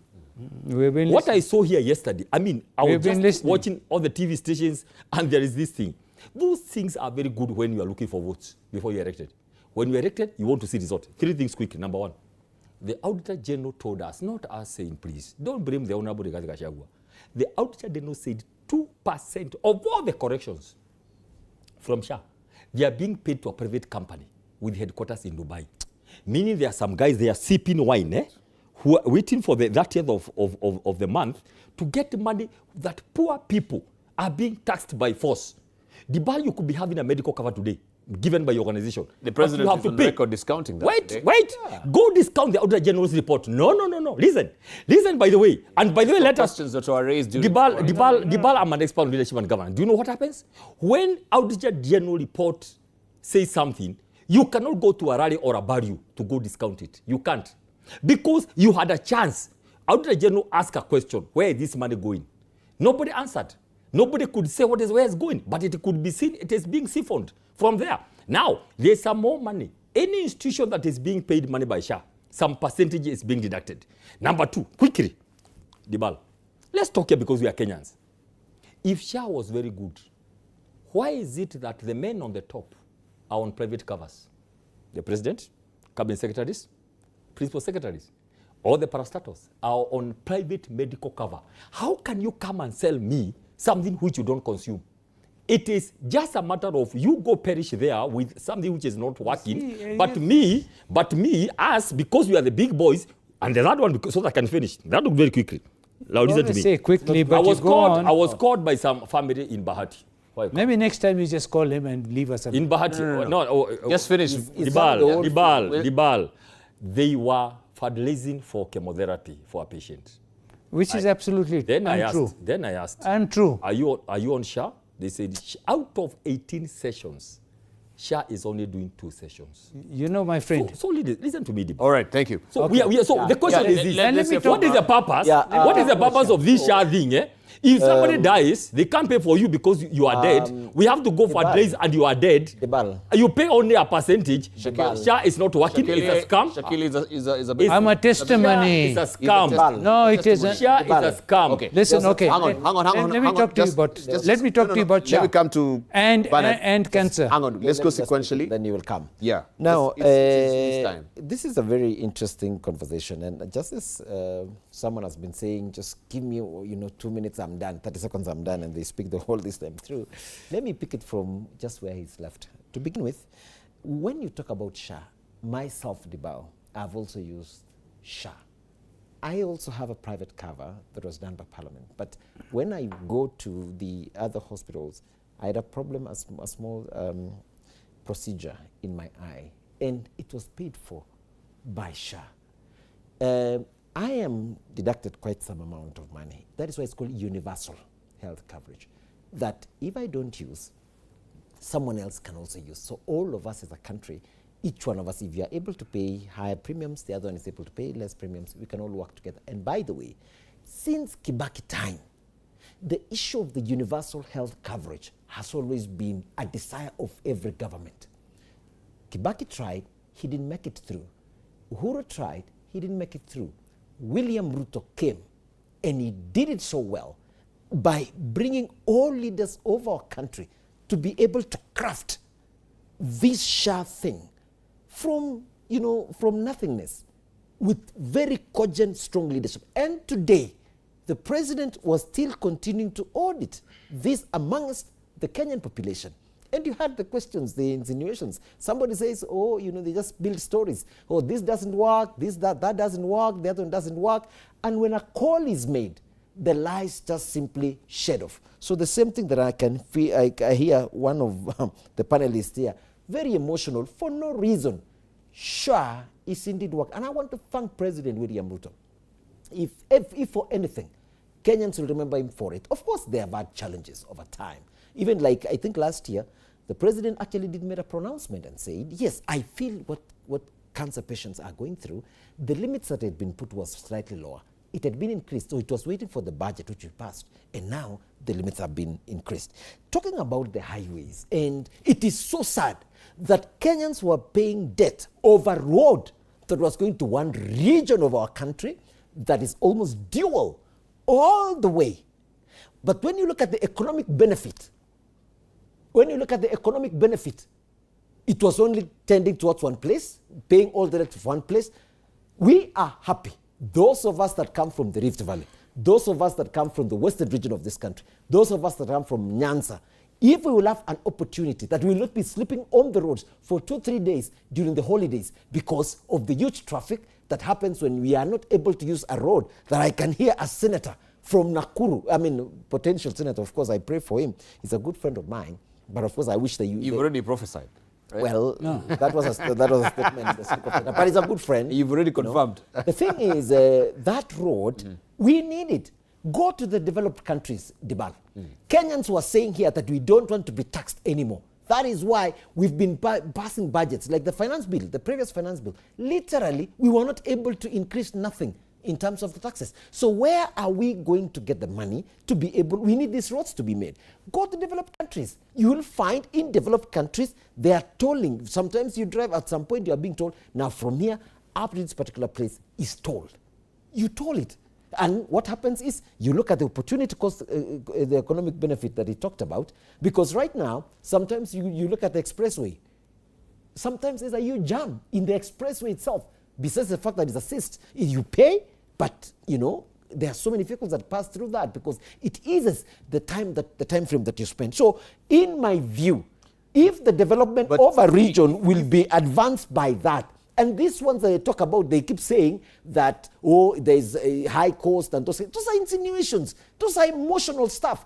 President William Ruto has been cogent. Finally, the issue of the 2% they were talking about on this issue of share that it goes to some country somewhere. No, but I just wanted to ask you before you even do it, but we are paying the road levy.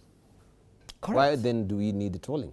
Because that is for the maintenance. The maintenance, the issue of the road levy is used for various things. It's also used for maintaining the roads that we have in the villages, right? The RMLF, there's a road levy maintenance fee.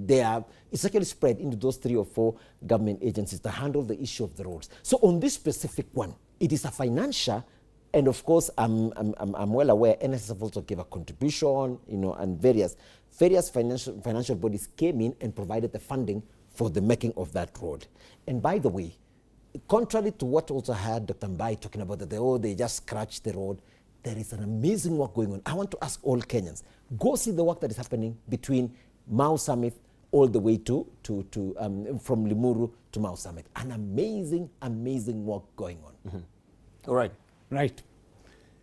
Firstly, I want to say this.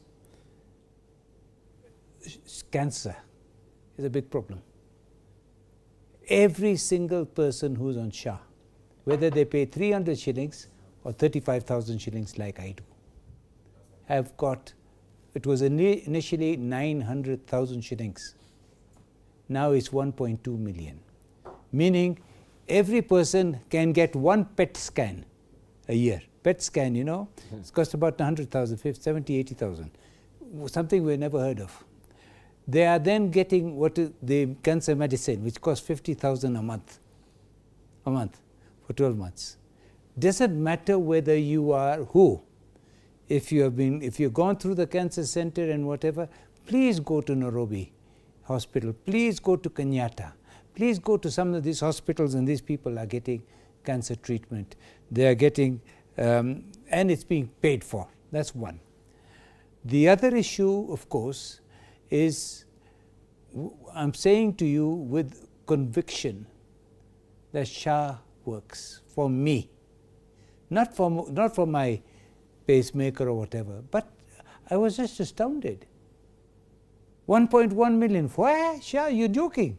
I thought my insurance company would pay for it. So it works. The issue that I know because I have been working with SHA, and today I wrote a letter to SHA. Some people are going to the hospitals, and the hospital is taking advantage of the poor and coming up with bills which are crazy. Somebody doesn't even have enough space for what is called theatre. If you look at the number of times they're going for theatre, they must be doing it every two hours. This person was charged with 200 gloves. And it was there only 2 days. So when SHA now gave 50,000 shillings, 56,000, then I asked to this particular hospital, and I looked at the bill. Remember, I've been in hospital management for some time. I said, this is not right. So yes, SHA doesn't pay. SHA may not, you know, there's no political issue on this. I don't know if they pay Karen Hospital or they pay others. That one, I can tell you one thing. Whether I like him or not, and I do like him, Dwale has made a tremendous difference in hospital management. I have been with the Afia, what you used to call Mafia House, since the 95s. There's a big difference. So that is one. The other issue is this tolling of roads. Nowhere in the world, tolling of roads, it's always raised the thing. I go through Blackwell Tunnel, which was built in the 1800s, 1900s, you don't pay toll. But you go to the new Blackwell Tunnel in London, you pay toll. You go to Dartford Tunnel, you pay toll. You go even to certain places, you pay what is called compensation for what is called taking diesel cars in the vehicle. I go today, this morning, I went to Kitengela. It took me 12 minutes from here to the airport and to Kitengela. And then when you look at that expressway, okay, it cost 2 times more or 3 times more. It has saved us petrol, saved us time. My time is important to me. Other things are important, and we have saved. So the social benefit is huge. Whether somebody took some money, 50% went in his pocket, 100% went in his pocket, we saying something. I'm talking about a railway that my grandfather came as a teenager to come and build the railway from Kisumu, from Mombasa to Kisumu. And I gave kudos to the President, Uhuru Kenyatta and others. But it stopped somewhere. Now we wanted to take it to Kisumu. Thank you. And it started. All right, thank you. So these are things that we're saying. Okay. I'm not saying that somebody is in Kenya, even if Jesus came back tomorrow, we'll still crucify him. So those people come for change. Change management is very difficult. Okay. And I'm not saying that this is good or that, but I'm just saying from the people's point of view, I cannot understand that. Let us take the positive, accentuate the positive, and try and then deal with the negative. Dr. Peter Bai, I want you just to shed some light, especially on this news that has been, of course, in the public, in the gallery. Gachagua pushing for, early wiper DCP deal ahead of the unity talks. What is up the collective sleeves of your party leader? Thank you so much. Very quick, first, and as an expert of delivery, Debarl, I shudder when I hear people saying, since the broad-based came, we are seeing development in Kisumu. Well, this there, I'll show it to you. Sorry, Debarl, I mean, sure. But I'll show it to you. I mean, come on. But he's from Kisumu, so he can actually... I can show it to you. Okay. Just give me a bit of time. Give me a bit of time. Because all regions are supposed to develop equally from day one of a government. Not after 4 years, so that you must get some marriage, then you go and beg and kneel down at State House so that you can get some money for development. It is sad. This is not what Kibaki envisaged when he was president. Let me just say this. Kibaki denied us of the road. Let me repeat this again. Uhuru denied us that road. I shudder to hear. If history may bear us down, the inequality that in this country, correct. It is not what we are really attesting to. Correct. I said, moving forward, yes. Thank you. That's how it should be. I'm an expert on leadership. But coming from where we are. Thank you so much. Where we have been. On delivery where you sit down and put all the ministries here and all the counties here. And every ministry must work across all the counties. Yes. That's what I believe in. And that's what I've been trying to push for. Given an opportunity and the ideal situation. So please, we are going to next year. I can tell you seated here. I know Motate. There is Fafi. There is, Luo Nyanza. There is Turukana. Please, we are children. It is by God's grace that I'm today seated here at a place of privilege where I can be able to talk to people. When I have such privilege, Debarl, I must sit down and know there are some women in Tana River. Okay. There are some people there who are suffering. There are some people if you are given leadership by God, you must sit here and serve the people equally. This issue of you know, now leaders, they feel like they are in a special place because they can walk to State House. What about the people who are not able to go to State House? On the other hand, as a president, you should be able to know everybody whether they voted for you or not. Oh, broad-based here, broad-based conspiracy and all that, going doing things there at the detriment of the people who are not saying two-term. It is mannerly, it is unethical, it's unconstitutional, it's illegal. Now let me finish by saying. What about that one? No, let me. Okay. What about that one finger thing? Wait. On. Let me answer your question. Come on. Yes. We must go towards progressive leadership. With Moi was going one to and the two finger. Debarl, we must go towards what I call progressive leadership. We must go there. I can tell you that's what I'm pushing for every day. Now, you ask a question. Let me put it on for record, Debarl. There is nowhere the Honorable Rigathi Gachagua is saying he is rushing to do a deal with Wiper to the detriment of the others. What has been consistent since day one, as a matter of fact, Wiper MPs, most of them, did not vote to impeach the Honorable Rigathi Gachagua. So already there was some friendship of some sort. Who told you now, that? Everybody is free to go and visit the Honorable Rigathi Gachagua. What I can tell you already is this. The Honorable Kalonzo Musyoka has already locked Ukambani in terms of one-term movement. The Honorable Rigathi Gachagua has already locked Mount Kenya in terms of one-term. So we are saying already we are starting somewhere. And we are saying as we start somewhere, we are waiting for somebody like Sifuna to get a party and lock Western.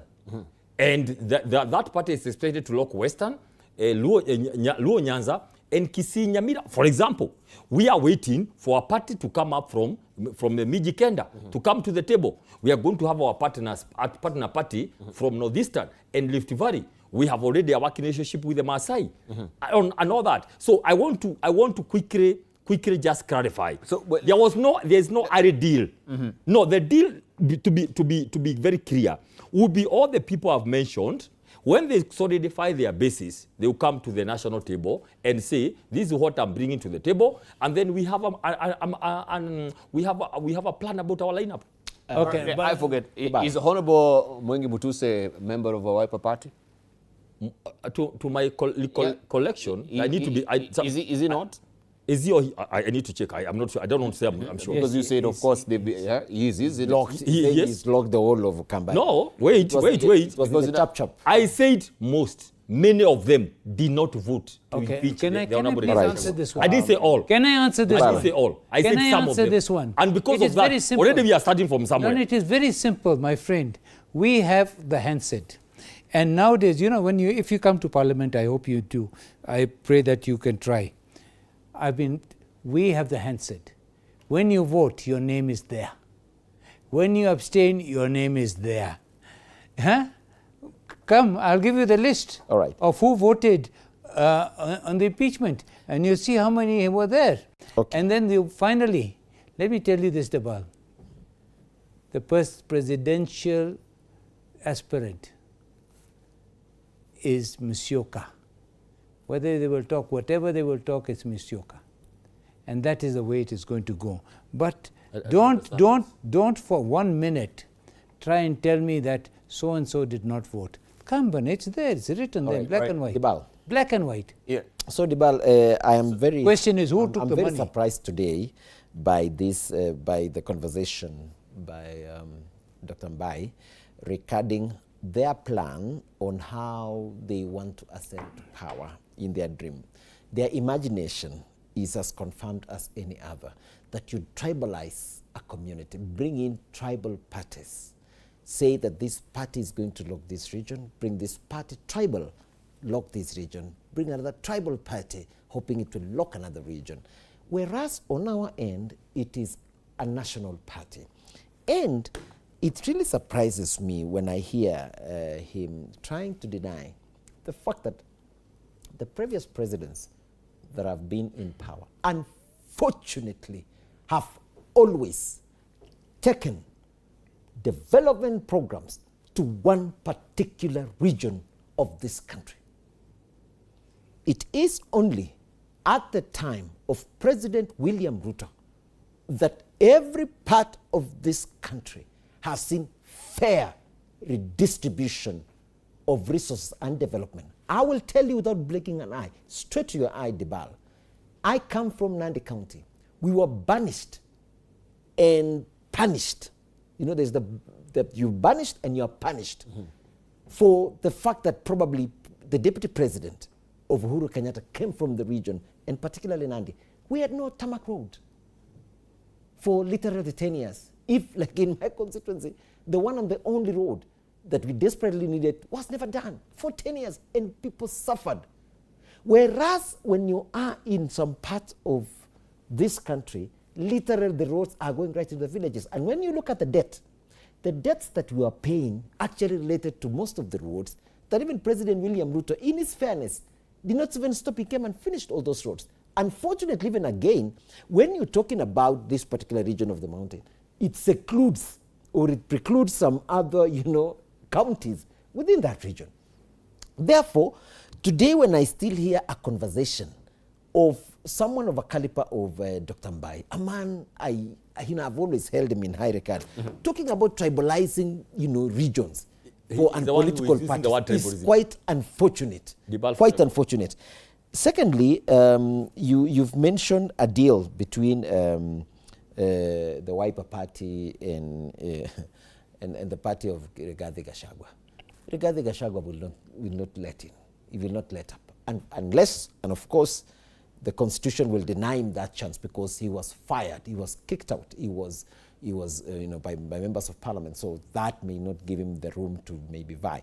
However, in the conversation and their plan, the way I'm seeing the united opposition, I will tell you without blinking an eye, it is a mirage.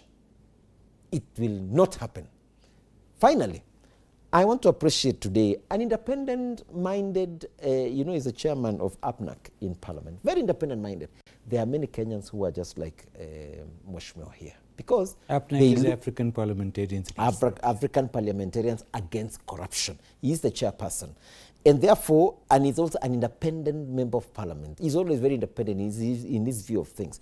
And when he sees where there is development, he will tell you there is this fair, that is not fair. There are many Kenyans who are just like Honorable Shakil Shabir, where they will look at government fairly, they will look at the tribalistic parties and their tribalistic intonations, and the need for us to have a country that is united. And that can only be provided by President William Samoei Ruto. Besides the many radical programs that he's been able to institute, some of them have done pretty so well, and a few others that are still being worked on here and there. If there's an issue, President calls all of us, even because most of it has to be anchored on law. And many times he calls the members of parliament and says, what do we do on this particular one? How can we move together as a country? Finally, and a challenge to Dr. Mbai, be prepared, my friend. The issue of tribalizing this country must stop. The issue of creating a community that they feel they are higher than other Kenyans must come to an end. We are all an equal nation, and every part of this country must be treated equal. And I want to tell you, many Kenyans are looking at that government that is going to be fair for all. Debarl, you see, he is the one who has used the word tribalism for like 20 times. I never mentioned tribes. There is nothing wrong. You did. Listen, you insinuated. There is nothing talking wrong. about political parties. What you take home this government is regional mobilization up to a national good.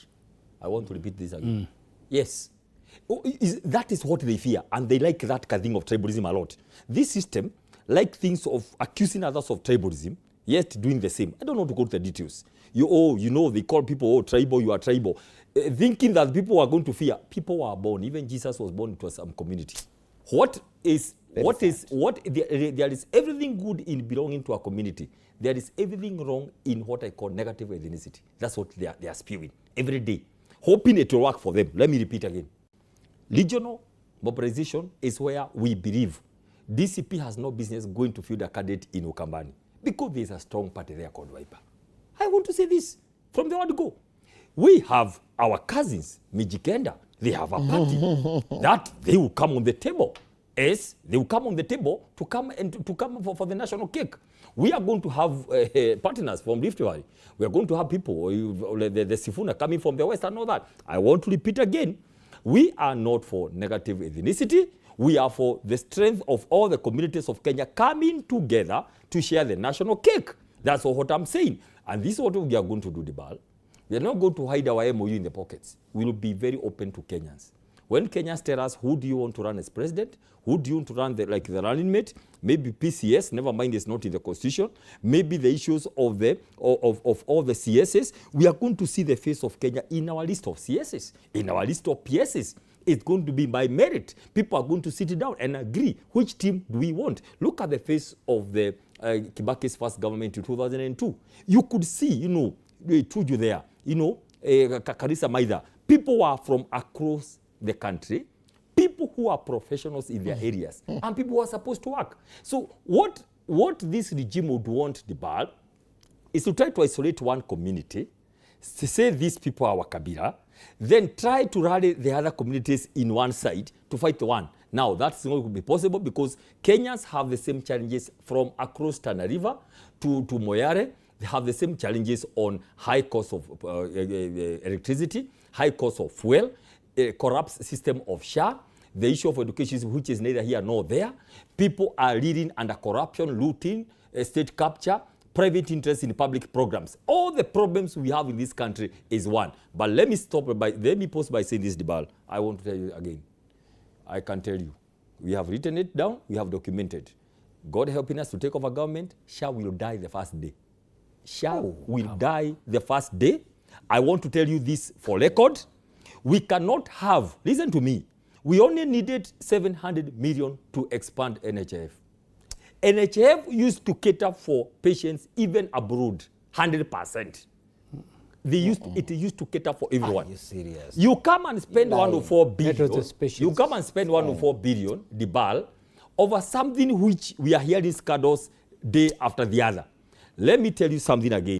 I've asked Mr. President, because he has been here on the summit, kindly tell these people you have, tell us who is getting the money and why, okay? Why is the president CSs, they are not being able to answer, they're just scattering around that question. Why is it the members of parliament should be on SHA 100%, no private cover, but right? Okay. They should be on SHA, if it is such a good thing. But SHA has been left for people to go suffering, dying on their own. We are paying SHA. No treatment. Everybody is being told to go and cater for themselves. What you saw, that summit thing, is PR, and I have repeated again. The moment you take the Bible Debarl to be in government, let alone the PR, you must govern. Okay. Governing is not easy. Okay. I can tell you, SHA will go the first day through an executive order. All right. And then yes. So the summit is open to the public, isn't it? I don't know even. Why didn't you go? I mean, why? The question that you're raising here, why wouldn't you have gone to the summit? Now, itself, the Auditor General is paid. I paid Auditor General through my taxes to scrutinize for me. She did and did a report. It's with them in the National Assembly. Ask them. The report is there. Of course, like many other reports, it is gathering dust. All right. I can tell you this. You keep asking us what is our alternative. We are already our team is working on an upgraded NHIF. This will go the first day. That one I can tell you. Listen, I'm an expert it will go on this. just like the house in Levy will go the first day. No. These things will just go. It's just. We need to prepare our closing remarks as well. But let me hang on and ask you, Dr. Bai, especially with the new entry of the People's Party of Kenya, and what's maybe of consequential effect it can be to the DCP party. Thank you. In a nutshell, I'll tell you this. We have over, is it almost 100 now, political parties in Kenya. Every party is free any day. The moment you have a certificate, go and look for power. Every party is registered and formed to get power. Do you think Didi Njoro is a project of the current administration? We have been saying all along that there are many wheelbarrows coming. And we mentioned many times ago that one is coming from Muranga. It finally came. I can tell you for sure, we don't want any more trouble. As we said, and you can see the kind of congratulations coming messages, they are coming from that camp. Saying, actually they are the ones who, they are, the MP here is saying, sisi tulikuwa nataka Ndede Nyoro apatiwe heshima. So what do you think is the motive behind? I'll tell you this. What is happening in Mount Kenya? The president is aware that he cannot use UDA, the MPs who are close to him. So what he has been trying to do is get people with other parties to try to slice a bit the share of the votes in Mount Kenya. So let me tell you one thing.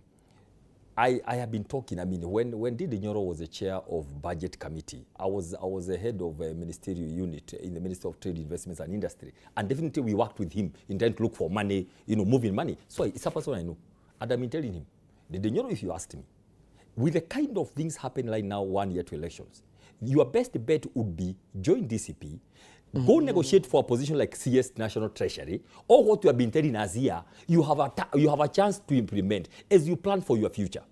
But I can tell you this, it's good to say, Debarl, the moment I saw Didi Nyoro disappear from the vote on the finance bill personally, that's the day I stopped taking him seriously, because there was no explanation. You cannot tell me you are paid to go and vote, that's the day you are going abroad. It couldn't wash in the minds of many people in this country. They knew that he didn't want to offend the president.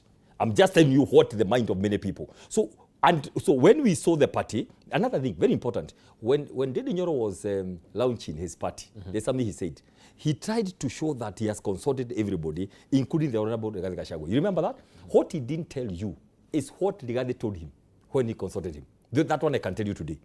So when the Honorable Didi Nyoro talked to Rigathi Gachagua told him like a father, Didi Nyoro, do this.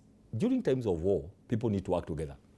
Just come to DCP, we'll work together, and then we are going to mentor you for the future. What Didi Nyoro insisted, he has to come with his party.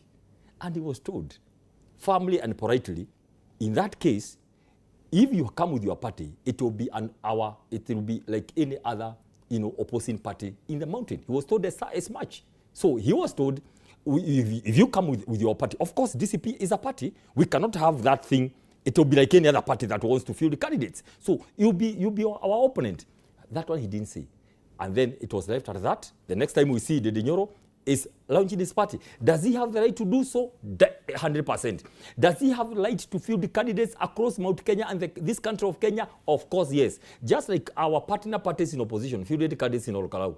Let the people decide. That's what we are saying. Tomorrow we are in Murang'a, by the way. We are going to have rallies in Murang'a. We simply go back to the people. Let the people decide whether they want their members or parliament or governors to be in our party or any other party. Okay, let's give our closing remarks. Debarl, thank you very much. Just maybe a rebuttal a bit on one or two statements that is made. Number one is that on the aspects of SHA, whether we need to use the private insurance or the SHA, I am being deducted SHA. Just as all of us were employed, we have a deduction on SHA. Therefore, whether I want to have my own private cover is my own decision. Secondly is on the aspects of the need to have a nation that looks at Kenya wholesomely, rather than everything that you talk about, you tribalize and take to your own community. Whether you're talking about the issue of the political party that is being mentioned here, I don't know why it's creating a lot of jittery when an individual registers a political party. Dr. Mbaya said we have almost 100 political parties. Why is it a problem when Didi Nyoro, who's a friend of mine, launches his political party and immediately they are rushing back to Murang'a to try and contain, the influence of Didi Nyoro? In my view, Didi Nyoro has a right. Let him try his luck. But I still say, for the many Kenyans, please kindly also consider a party that has a national outlook, so that you don't continue with this tribalizing and balkanizing a country on the basis of tribalism. Fourthly is I'm so worried about a political party that wants to take leadership and they say, number one, we get into power, we want to say, kill out SHA. SHA was a result of a serious consultation that happened between all the members of parliament, of course the members of parliament aligned to government, plus the government itself, plus President William Ruto and the technocrats who came and we discussed and said, what is, we looked at what the challenges that NHIF was going through. We looked at the debts that was bedeviling NHIF. It had no future. And we wanted to have then this outfit that would bring everybody on board and be able to have a universal health coverage. And that was SHA. And for someone then to say we are coming to kill SHA and doesn't give a proper, cogent alternative is something for every Kenyan to worry. Secondly, is the issue of housing, literally. When somebody says we are coming to kill this program that is changing the dignity of many Kenyans and giving them a decent housing and living. Look at even what's happening here in Nairobi. And when you hear such, we're coming to demolish this, demolish that, and you don't give a very cogent plan B, is a cause for worry. I encourage all Kenyans, let's work with a government that is stable. Thank you. We are looking at, it has a future. Thank you. There is feasibility. I encourage all Kenyans, please let's still work with President William Ruto for the stability of this country. And if you have any idea, please bring it on board. And for you, be prepared, because I know you will never be one team. We will teach you a lesson. Fantastic. Let's hear from... Yes, I'm an independent member of parliament. Let me tell you this. NHIF in the UK never has been easy. One of the best health services in the world. The American system, Obamacare, when Trump came, he said, I'm going to dismantle Obamacare. Has he done so? No. I have known NHIF for a long time. No, NHIF, our NHIF. It has had only one type of care. When you say people used to go abroad, there was a super NHIF for civil servants. But in actual fact, the NHIF was riddled with corruption. There were a number of hospitals in Kisumu that were never even there. But they were getting money. And the same thing is happening with SHA. There are many hospitals in, which are never really there. You're going to dismantle? Dismantle. When you dismantle the housing levy, we'll be very happy. But we'll still have those buildings. You understand me? Dismantle it, we'll still have the multi-stories. Then we'll bring people and come and stay in the multi-stories. Even if we pay 2,000 shillings a month or 10,000. So there are certain things that we cannot say we can do. You know, you have to be pragmatic and say, okay, listen, there are certain things we don't like and certain things. Come up with your own plan. Thank you. Come up with your... What are you going to do in the next 5 years? I've not seen it. Thank and you. I'm not saying that I'm not with them. I might be with them, you never know. But there is one thing I will make sure that I'm saying to you today. My dear brother, you will be the first one to have a private insurance and private whatever the moment you enter parliament. I can guarantee you 100 if you enter parliament. But you don't even know that we pay for our own private insurance. Did you know that? Of course I know. We pay for it. It is not paid by the people of Kenya. No, of course it's a cover paid by the Parliamentary Service Commission. But it is paid from us. Our earnings. Our earnings. So instead of earning certain amount, we earn a lesser amount and it's paid. So there are certain things that you must understand. You are not going to come and change the world. You're going to change what is not good and you're going to take time to change it. If you come and change everything else, you've got anarchy. You cannot stop everything. So the word is, please, let's go along and let's work within the people and within the desire. I remember Moi came back to power we need to wind up. with 30% of the vote. 30% only. That's when we put 50+1. All right. Yeah? Let's hear from Dr. Peter Bai. Your final remarks, kindly. My final, a quick one. First of all, Debarl, the work of building houses, we are going to leave it to the private sector. Or what the government will do is to say, we want houses built on this and this area. The private sector will come and tell us, this is how we want government to help us in terms of taxes and all that exemptions. So clearly, housing levy will go, and the work of building houses will be left to the private sector. That's number one. Number two, I'm urging the people who have given money to this affordable thing, go to Upper Hill, there's an office there, and demand for your refund as early as now. Because that thing is going just to collapse. You cannot own a house which is on public land. It's not even possible on earth.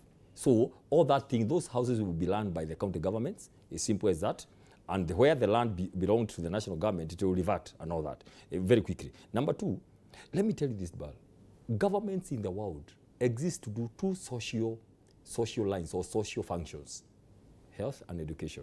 That's why you and see housing. That's why you see everywhere. And housing. Oh, no, housing is a private sector thing. That's why you see Debarl. The members of parliament are not elected leaders.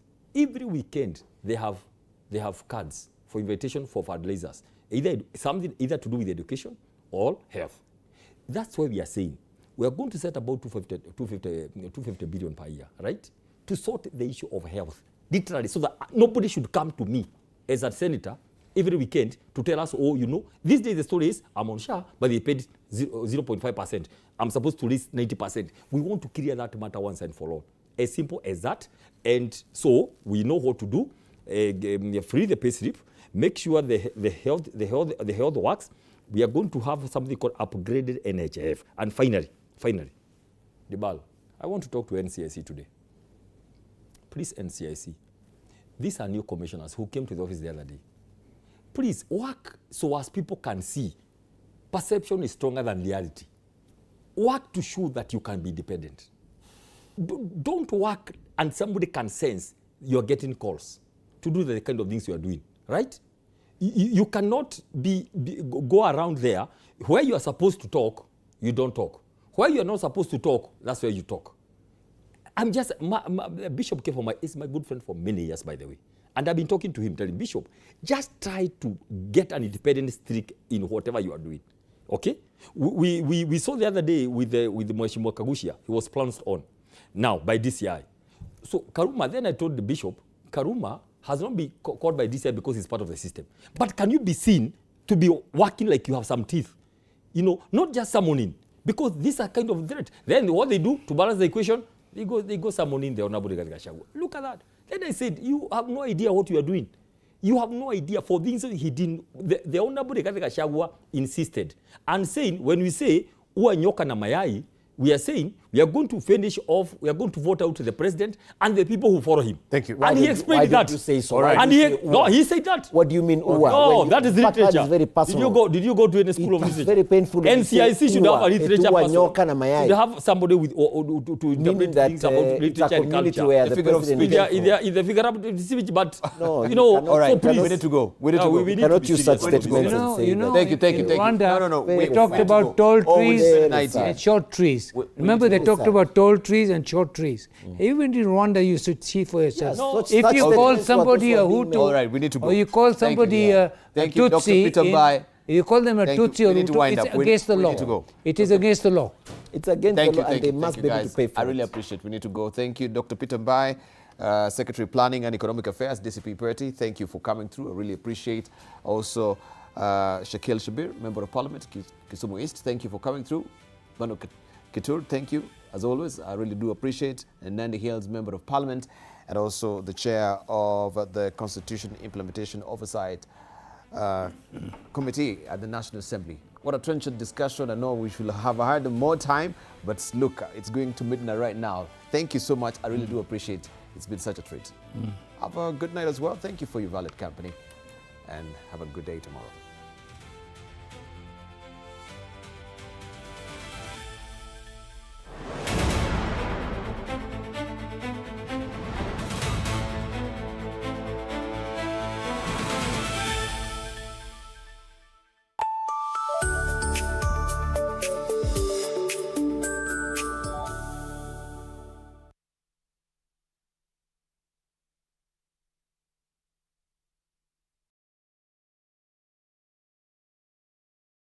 No more excuses. It's time to rise, grind, and own your mornings. Join Coach Shadrach Ouma from 5:30 to 6 a.m. only on TV47. Full body workouts, zero equipment, maximum results. Start strong, stay strong. TV47 Fitness with Coach Shadrach only on TV47.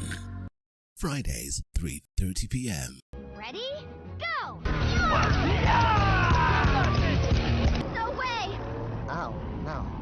That's the way you're feeling, I guess. No, not that! Look! Stand back. I'll get you out of there. Power of red! Fire blast! Ooh, big word. You are smart. Now you're getting it. Trust me. Guess we're here. Vault the Wonder Deer. Fridays 3:30 p.m. on TV47. Sundays at 8:30 p.m. Good morning. You have my rent? Leo jioni kama tutakuwa tumelipa rent, nauza hii simu yako. Hamna pesa.